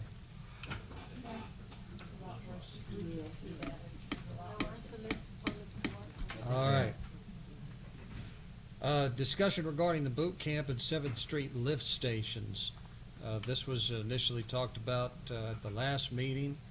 I'll add this quickly. I had the opportunity to tour the boot camp, which is now going to be the Life Skills Transitionary Center, with Chief Roberts and also with one of the lead folks from Department of Corrections there last week. And they are putting in the bunks, and they are pulling internet cable, and they are landscaping. They had other inmates from Pinckneyville out there working on the grounds, and so it is moving forward. The gentleman who gave us the tour told me that they had talked about early June as an opening. Likely it's going to be employees in and acclimated in July and inmates there in August. And so that's the update on that facility. I know the chief has been working with them to make sure we refresh our security plan for General Johnny Logan and things of that nature. So about 100 jobs and about 240 inmates. And so that will. 240? Right. So I think that's certainly good policy and good news economically for the community. Now, that takes us to the lift stations. I know we were talking about the fact that our pumps there were not particularly what they needed to be. Jim, do you want to speak to this again for a moment? The pumps at the boot camp were okay. I mean, they're just gonna have to have some basically some updating and some more done to them. The pumps I'm referring to are the ones at Seventh Street. I'm sorry, discussion regarding the boot camp and 7th Street lift stations. I confused the two, excuse me. Yeah, and I don't have prices, on the boot camp and stuff yet. I hope to have them by the next meeting. Okay. I've got one price on Seventh Street possibly, and I'm waiting on another one, so, Seventh Street's a problem. And, about 3 weeks ago, we had the flash flood. We've come very close to having another one Saturday morning. So, it's not something, in my opinion, we can put off. It has to be addressed. And, I'll bring it back with my recommendation. I know we talked about doing some camera work and stuff out there, but again, it's not something to me we can kick down the road. It has to be done. And of course, I've had some feedback from folks out there. I know that particular lift station, Jim, can you help describe what we have to do there in terms of pumping there during times of high water? Well, I can describe it, I've been here a long time, and in my time here, this is the first time we ever had to pump out of that lift station in a lot of years. So, I don't know the problem. I know we have a lot of I&I out there. Correcting the problem, we won't know that until we do camera or something. And, my philosophy is to put the more horsepower, the bigger pumps out there. And then when you do fix your problem, you still got expansion, you still got, everything builds up out there. We've got the pumps to cover. That's my opinion from experience out there, is all I can say on that. Well, I've had feedback from some residents in that area that are very concerned about the fact that we, essentially add more excess water onto the, water that is existing from the rainfall. And, I've tried to express as best as I could that, if we don't do that, we're gonna create another larger issue in terms of with sewer backups. Is that correct, Jim? Absolutely, and these people that are questioning that, and I was out there, you're talking a couple thousand gallons, 3,000 gallons, where there was millions of gallons going over that road and going down to where we're talking about where the problem occurred. But I've been out here, there's a gentleman sitting right in front of me that's got a business right there, and Bratton's been through it out there, and we were very close to having some real problems here 3 or 4 weeks ago. And, in a deal like that, we've got a sewer plant to take care of, and we've got 8, 10 lift stations. So it just so happened we were able to get right out there and caught it just in time. And I know he knows what's happened before, and Dan knows what's happened before, and others. I don't wanna get in that situation ever again. And that's why I'm bringing it to you now, is for the urgency I think of the problem. What's your recommendation? My recommendation is to put bigger horsepower, bigger pumps out there. That's my recommendation, and when I get you the prices. The reason I'm saying that is because I've talked to Harold, and I understand, yes, that needs to be cambered, and it needs to be fixed, but I also know the time, you don't know if you got time to do that or not. Right. So when do you expect that you might have some prices on something like that? By the next council meeting, Okay. I probably have some before then, but just give people, get your prices and stuff. $100, you think? Yeah, you think that'll cover it, don't you? Jim, how long's it been since that was rebuilt or put in? Hasn't been that many years, has it? This Last year and a half, I believe. Yeah. Well, my question is, well, I don't know who suggested what size we got in there now. Why don't we put the bigger ones in there to start with?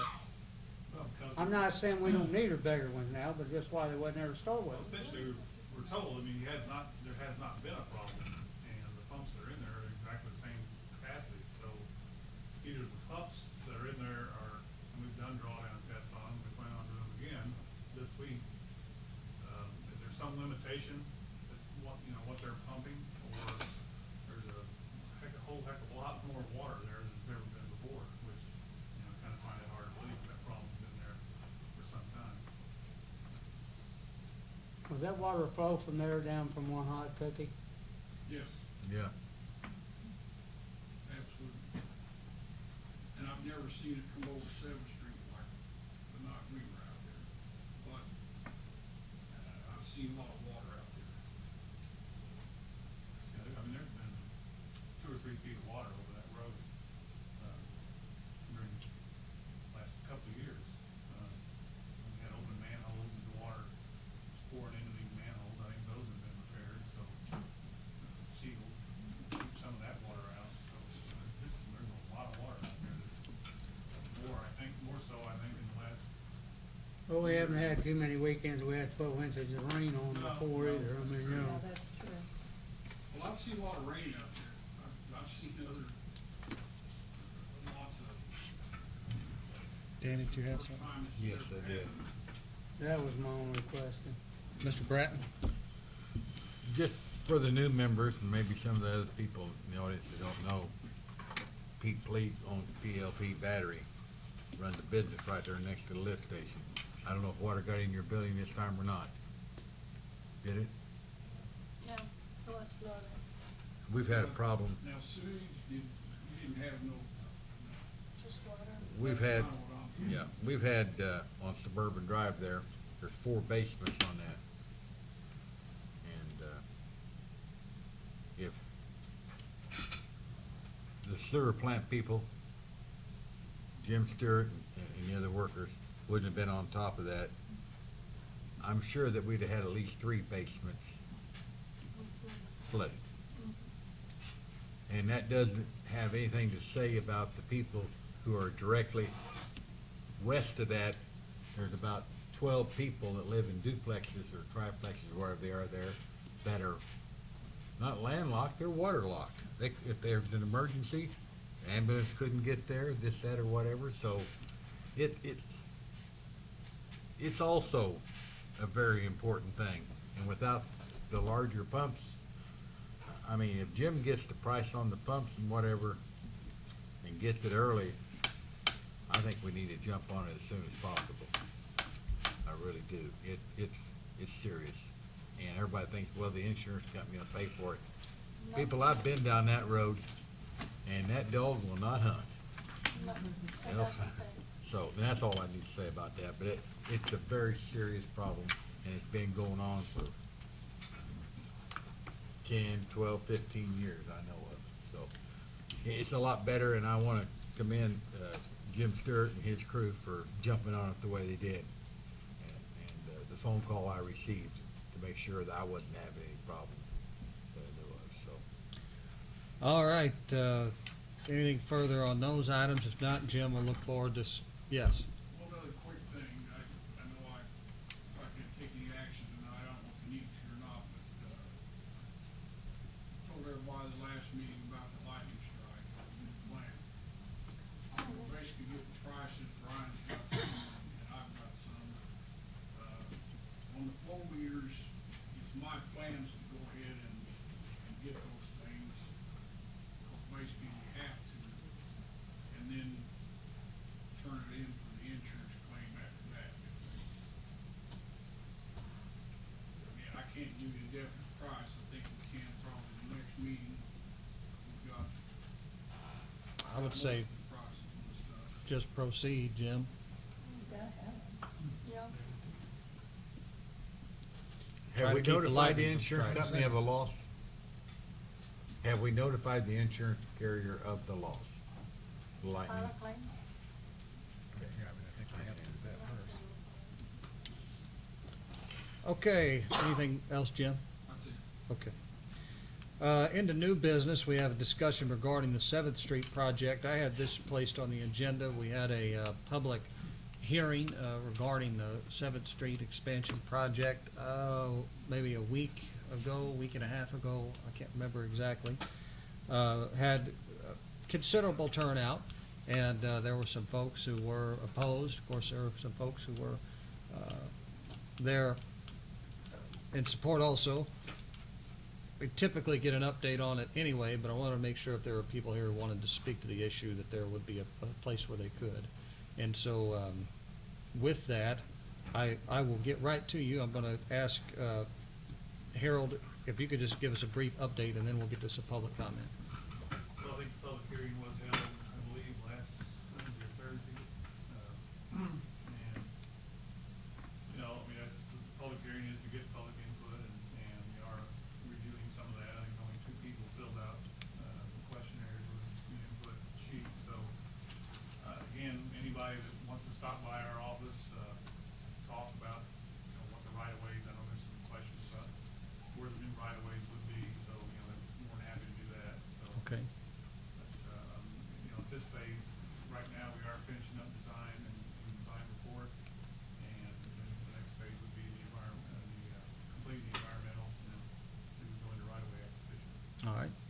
And you had something you wanted to share. Could you just state your name for the record? Kim Swartz.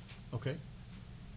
I live on Seventh Street, and I live down where city limits used to be, right before you get to the, acreage that Boston owns, that's right next to me. You and I had a discussion about this a few months back, about the speed that goes down that road. I put together a video, and then my laptop crashed today. And, you're seeing boss trucks. Now, I'm not talking about outsiders that come in, boss trucks coming from Illinois down and then turning into competitive edge and then going in like that on a daily basis. The speed limits there go between 40 and 60 and 70 miles an hour. It's totally unbelievable how fast they go. And I know we talked about, the police were out for 2 days. They had a bright white cruiser sitting right on the road, and of course, everybody slowed down. I don't think people understand how much traffic goes the full length of that street. The extension is used constantly. It doesn't stop at 5 o'clock. Then this time of year, it starts with baseball. My house is approximately 8 feet from the roadway, which I'm the closest one along there. And they're not going to do anything to my part. And I had talked to Darren last year, and I asked him, and he said, well, I've not got an answer as to whether they're going to resurface that or smooth it out. But today, I was out watering plants on the porch, and 2 cars came going up, looked like going about 40 miles an hour. And one of them got off onto my ditch and went down about, I'd say about like that into the ditch.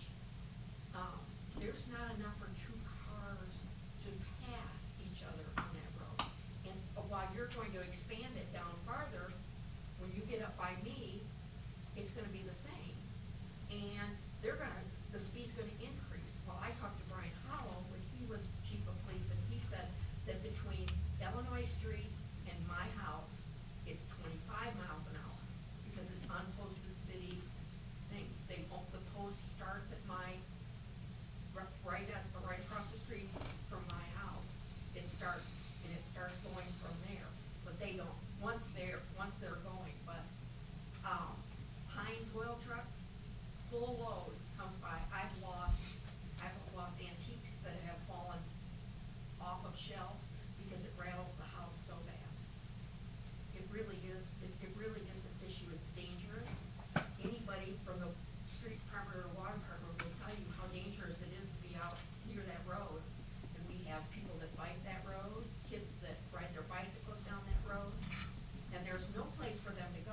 So in terms of what I think I'm hearing you say, you would prefer that the expansion would continue past your area, or would you? Yeah, I think that would be, because people are gonna use it. They don't go down to Industrial Drive and come in to Boss. Heinz goes back and forth. He doesn't come in on Industrial Drive every day. UPS and FedEx guys go so fast that I wish I had a radar just to check them, because it's just unbelievable how fast they go. It's scary.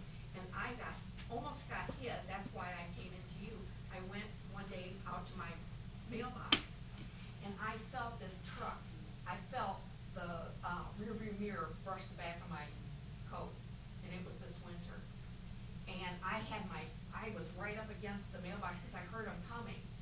But I mean, I felt that air hit me. It was real close to taking me down. And they just don't, and the kids on the bikes, forget Yeah. about it. There's a lot of them. And there's no sidewalks, so people walk in the street. And we have a lot of people from Harrison that walk down, go to the laundromat. Mm-hmm. And, it's just not safe. It's not safe for people to walk there. So you would probably, I'm sure, request that we step up our speed patrols there and do it in such a way, at an unmarked car or something, so that. Yes, they can and- sit in my driveway. That, Okay. I would not be opposed to that at all. And, and I'd like to see a study done on traffic study done from where Boss Lane. Well, I think one of the things excuse me for interrupting, Oh, but no. I think, we have talked about the fact that there would be a turnaround on one end of this project, correct, Harold? And, essentially likely signage which would say, no trucks beyond this point, because we're trying to make sure that they can get in and out to the various businesses. But there's not a whole lot of reason, and now I don't want to, say this to 100%, but that you necessarily need to have that's one of the reasons why the project is the way it is because we didn't figure necessarily that we were going to want to run a bunch of extra truck traffic down through that residential neighborhood. So we're thinking about those things as a part of this. It's just very dangerous. I want to make sure, I think this. Oh, go ahead. No, I was just gonna ask, I live between Somerset and Illinois, so it doesn't really affect me, I guess. You just need to brief me where you guys are starting your expansion. I didn't know where that was gonna start. But we have an issue, I'm like her, I've sat and watched at my dad's and mom's house, people just, and it's not just those trucks, we have cars coming down and. Drag and racing at night. If they don't stop, if they didn't have brakes, they would run right into that house on the end, because they just drive like, they're crazy. There's actually drag stripping at night. It's just They're- dangerous, they're drag racing. but I didn't know where you guys were starting your extension or expanding the road. I didn't know where you guys were doing that. Well, the 7th Street project is going to run from Industrial Park Road. Harold, do you know exactly where it's on the other end? Just south of the railroad tracks, probably just north of your house, I would say. There is a second phase, mandated by IDOT to be on the books to go all the way down to Illinois Avenue. Now, whether that ever gets done, I don't know, but that is on the books too. Well, my concern is if you, that's another concern, is if you go too much. It'll be transition from the wider road surface to the narrower.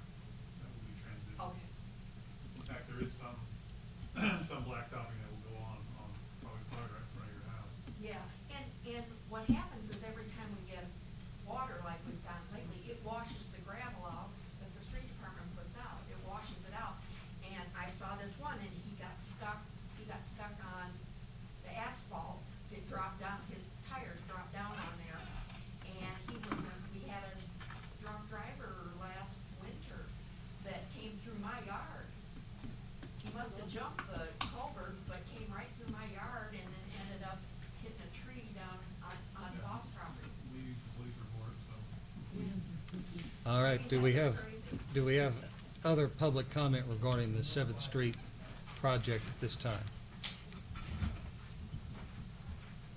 Anything else from members of the council? Thank you very much for your input. All right, any other public comment concerning items of public works nature? Yes, sir. Yes, sir, Mr. Mayor. James Kimmel, 427 North 15th Street. House next door in the alley. There's a city drain that we moved in 8 years ago. My wife's family's house, third generation lived in that house. The drain has pretty much been a problem that entire time. And it's just a problem that has been compounded and compounded. Not placing blame on the church because they had no fault in it. But the church has got a little over 2 acres of asphalt, with my opinion, not enough drainage to catch that much water.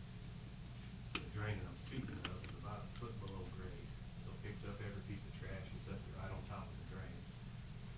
In the 60s, my spare lot was cut down to catch overflow, so it's cut down about 2 feet and it has a city drain installed in it. It can't handle that much water. Darren was out Saturday, and it's got good grasp of it. First time I spoke to him, I pretty much given up on the issue after the first couple of years after we bought the house. We figured out that if we kept the drain clean, our yard didn't flood. So we just gave up, we adjusted our lifestyle to clean the drain. The main issue, and there's a lot of issues with it, but the main issue is Saturday morning, in 10 minutes, it put 43 inches of water in my yard. That's a pretty big safety hazard for little kids that won't play in water. With the city drain that's in my yard, if you get around that city drain, it has pretty stiff undercurrent, enough that you can't walk in it. So, the second issue is this go around for the first time, it tore stuff up. There's collapsed swimming pool, put 12, 13 inches of water in my garage.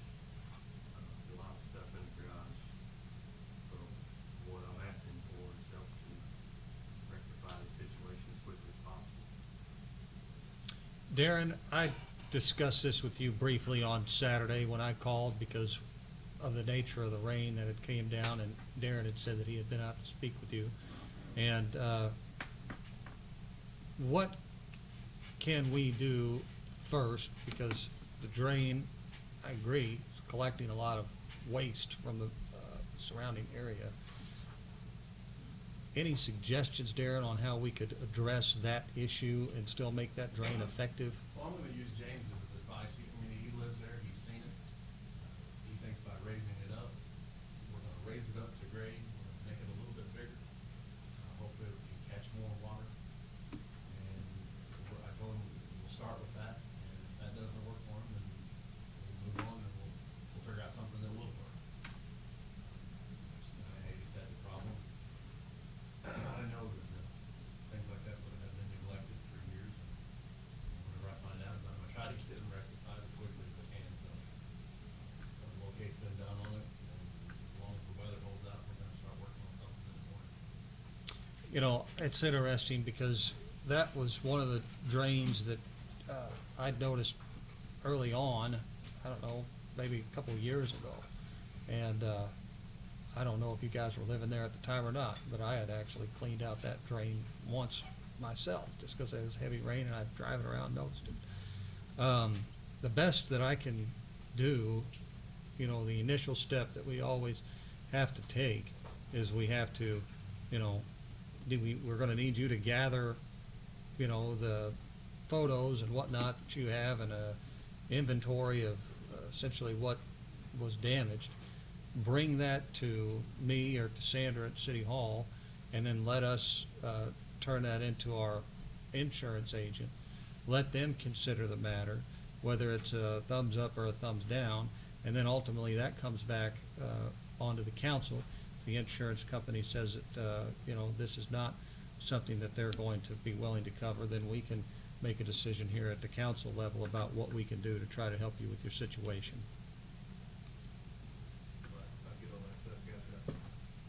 I appreciate you coming and expressing the issue there. Sincerely, we appreciate it. Ms. Ribbon? You already have? Okay.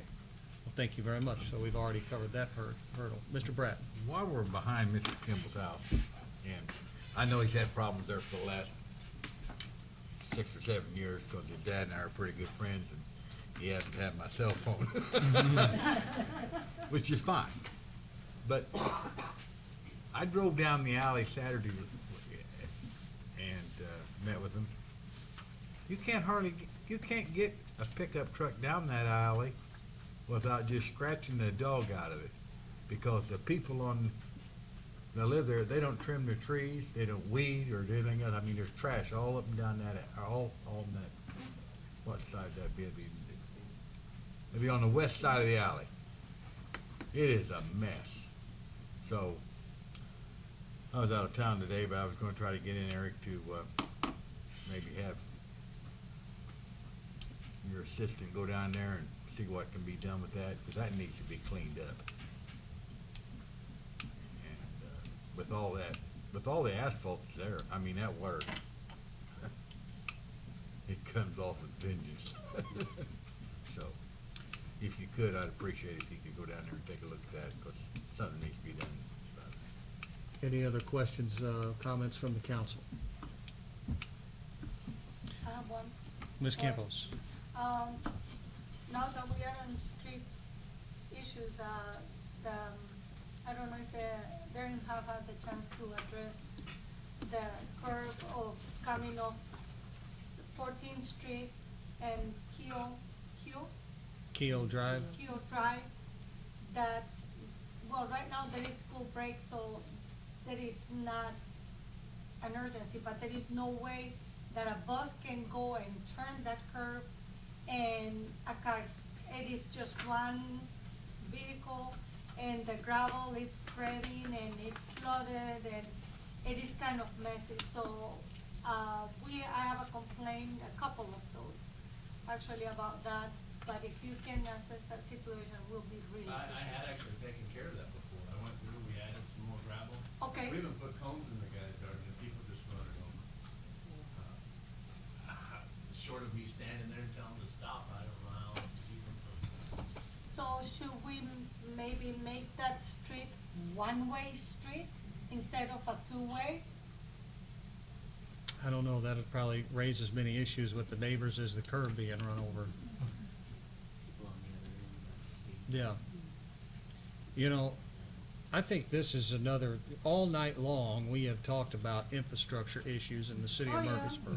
Every agenda item is something not draining, something flooding, streets broke down, this, that, and the other.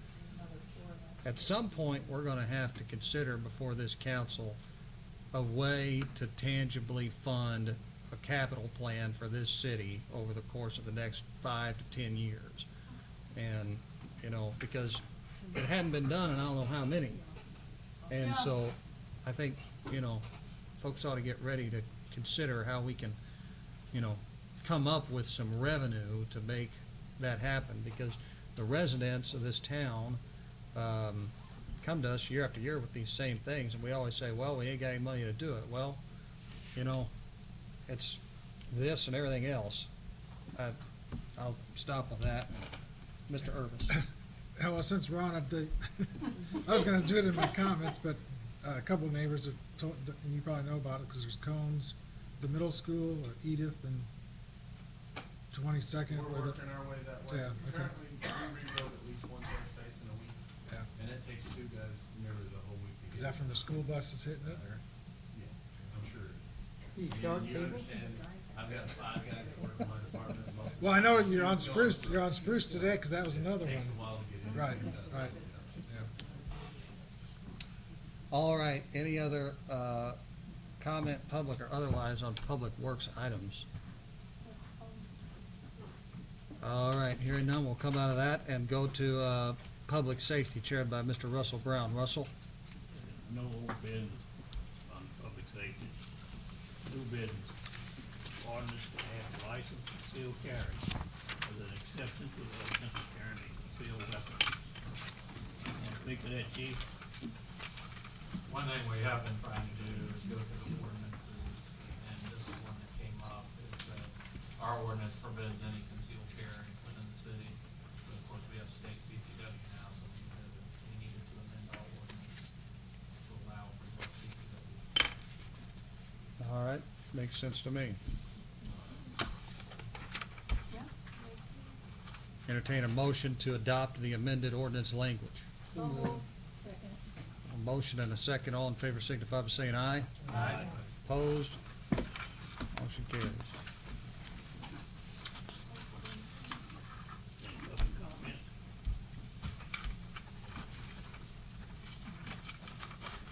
All right, that takes us out of, excuse me, I'm sorry. Mr.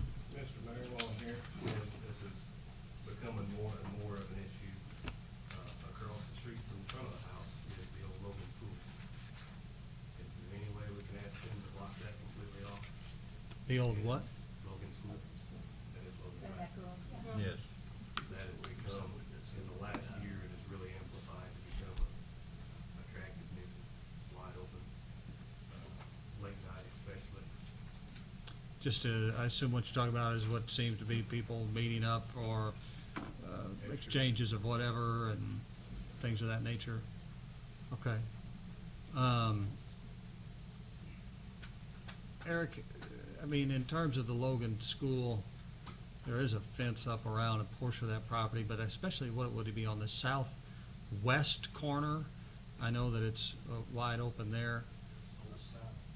The whole south, So the whole south, the entire south. Right along that alleyway is completely. Not all of them. The entire north is open. Okay. And there's about a 10-foot section on the south side. There's a little gate on the northwest corner. Let's review what we can do to compel him, send him a letter to, secure that area better. We certainly appreciate Dr. Van Acker and what he's done to save some historic buildings. But at the same time, I don't doubt for an instant what you're saying.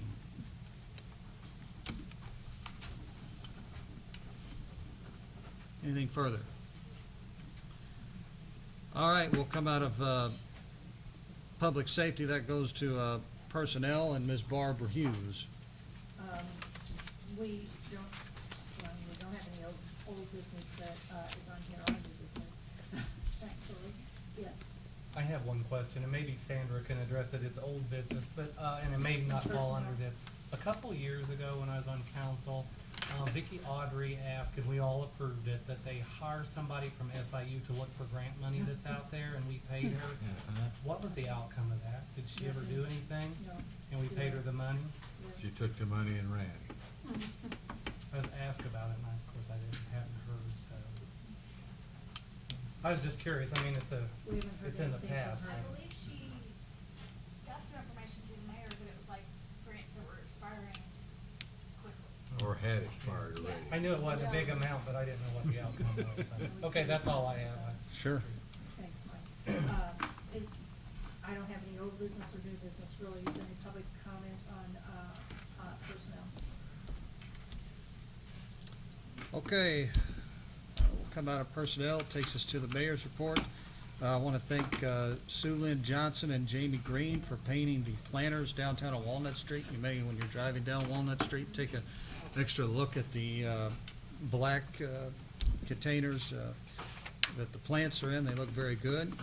I mentioned it earlier. I want to thank Gary and all the folks that are involved with the soccer group. I was just pleasantly shocked at how many cars were there over the weekend when I drove by, and you know that they're buying gas and all the things people do when they come to town, and so good work there. Very, very impressed. And the other thing I mentioned earlier too is just committee chairs. Ask the council members to get with me if there's something they're interested in. And that's all that I have there. And so that takes me to council member requests, and we'll start with Ms. Hughes. I don't have anything. Ms. Curry-Witzman. I don't have anything. Mr. Brown. Ed, Yes, sir. I understand you got 30 more days on the property next pay. What's that? Before that, Mark. Costas. Costa. Yes. Oh, you know, I don't know when that, is that when the sale is? No. Not a sale was the other day. Monday. Eric, you got something on it? Yeah, I was in the courthouse for to see this thing, and talked with the attorney for the bank. Bank postponed 30 days for some reason. But I could stand there and talk to her that because of what Mark did, one of the new judges has to handle it, the older judges can't. Complex, so it was in the middle of criminal court. So, to say I didn't stay there very long, she told me the bank did it. So, now it's in June. Yeah. My wife talked to Webster the other day, he's down at Mark. And he said it's in the contract that the mortgage holder's supposed to clean that property up. It's in the front. Mark's property. I couldn't hear what you said, Russell. Webster said it was in the contract that the mortgage holder's supposed to clean that, keep it clean. So if you wanna call Mike and ask him, It's in Mark's mortgage that the bank is to keep it clean? yeah, whoever The got it. owners, the owner. Well, sure, I mean, that's, you know, all mortgages require the owner to keep the property clean. The only thing, they've But that's already a civil- defaulted on it, so if he's not standing up to his mortgage, then he's already defaulted on it, and they've already put it into foreclosure anyway, so they've got no other repercussions other than to foreclose against him. That doesn't give the city, any leverage. That's just, as Jay said, that's just another default under the mortgage. You gotta do something for it. This morning I was up about 4 o'clock, damn skunks out there. Oh, You need to buy it, Russell.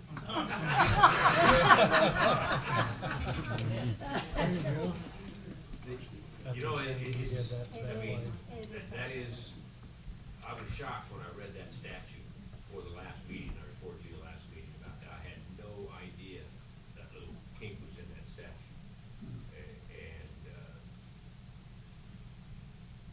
you know, especially when we've got out of town banks, out of the area banks, they don't care.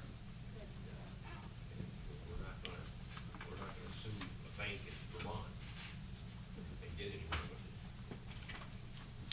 Sometimes what we do, you bite the bullet as much as it sticks in your craw, and you send somebody down there and do some cleanup. We can't get a lien on it, we know that, but that doesn't mean we can't clean it up. Well, it doesn't mean we can't, clean up enough to alleviate the obvious problems. And Yeah, I think there's been quite a bit said before the council before about the various different stuff in that yard and how difficult that's gonna be because there's bricks and blocks and rocks all over the place. Snake, skunks. Snakes, sure. Like spiders and snakes. And lightning hits the sewer plant. Yes. Yeah. That was good, This Will. isn't fair. Quick, too. Yeah. You said the Can't statute bring is that something you back in can't here and make a ask him lien about Yeah. that. Yeah. That's all I have. Thank you, Russell. Mr. Voss, I've got nothing. Mr. McCollum. Citywide cleanup a week from this Friday. Friday and Saturday. Yep, banner's up, looks good. Darren, I'll ask, is there much cleanup we gotta do down there before? I know we got 2 dumpsters down there. The guy asked me about bringing 2 dumpsters down there. How much room we gonna have? The rest of them is stale where everything's wet. Just know there's 2 dumpsters down here, I haven't been down there. There's 2 where we normally keep ours, and I assume that other one's still out here.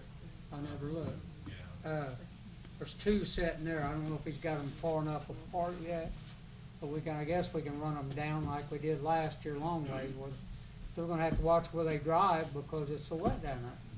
And nothing's been done down there since. Yeah. I haven't had an opportunity to get anybody down there. That, just everybody remember, it's a week from this Friday. I'll be picking up ice and water for the guys working, be down there. Thank you for your work on that, Carrie. It'll be Friday and Saturday, right? Friday and Saturday, Yes, week from this Friday and everything Saturday. but landscape. Huh? Everything but landscape, no, and the citywide cleanup. Don't take bricks. That's not the weekend part. That's why we moved it to the first Friday. Is The this second Friday and the 4th Friday is yard waste. The reason why we worked to get it set up on the first Friday Just so we didn't have to deal with that down there anymore on that. So, no tires No, that's and fine. stuff, no paint, stuff like that. Ice boxes, TVs, they'll take. No, we don't take any yard waste that weekend. Fair enough. Mr. Urbis, Nothing tonight. Mr. Bratton? We're supposed to have electricity turned back on the old depot tomorrow. It had to be turned off so they could, tuck point that one section. That was, as of yesterday.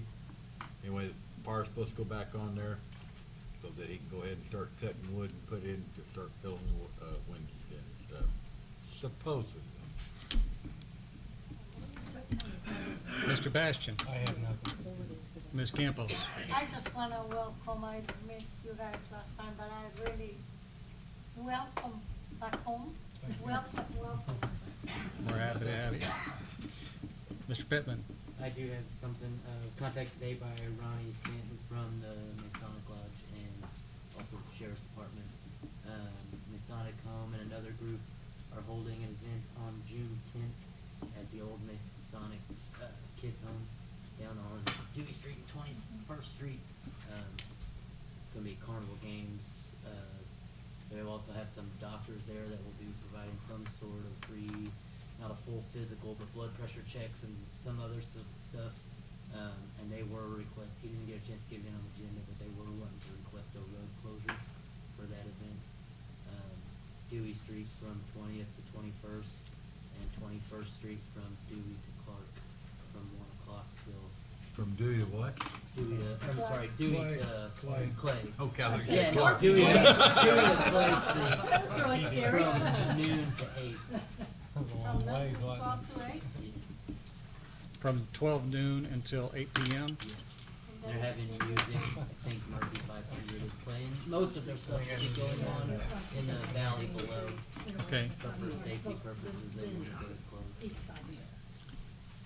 I don't have a problem with that street closure. It's not on the agenda, but Ed, I can close a street, can't I, as under city statute? So what is the date on this again? June 10th. June 10th? Darren, I see you making a note. Yeah, and it was Dewey to Clay, and what was the other? Dewey to Clay, and then, it 21st was Dewey Street. Street from 20th to 21st. Essentially the two streets that run to the, Yeah. right, right. Okay. Anything else? Okay, that takes us to department head requests. Mr. Heller, Ms. Ripley, Mr. Sheffer, Chief Swafford. You're gonna have to say something one of these meetings, you know? Mr. Roberts, Brian Manwaring. Nothing. All right. Darren Mills. No. Eric Kennedy. Nothing. Jim? Scott? Who am I missing? Is that everybody? Make a motion, we go home. Nope. We still got in the We have executive session. executive Oh, we session did. looked at the agenda. Oh. All right, I need a motion to, I make a motion we go into executive session. Second. all right, we have a motion and a second. All in favor signify by saying aye. Aye. Opposed? All right.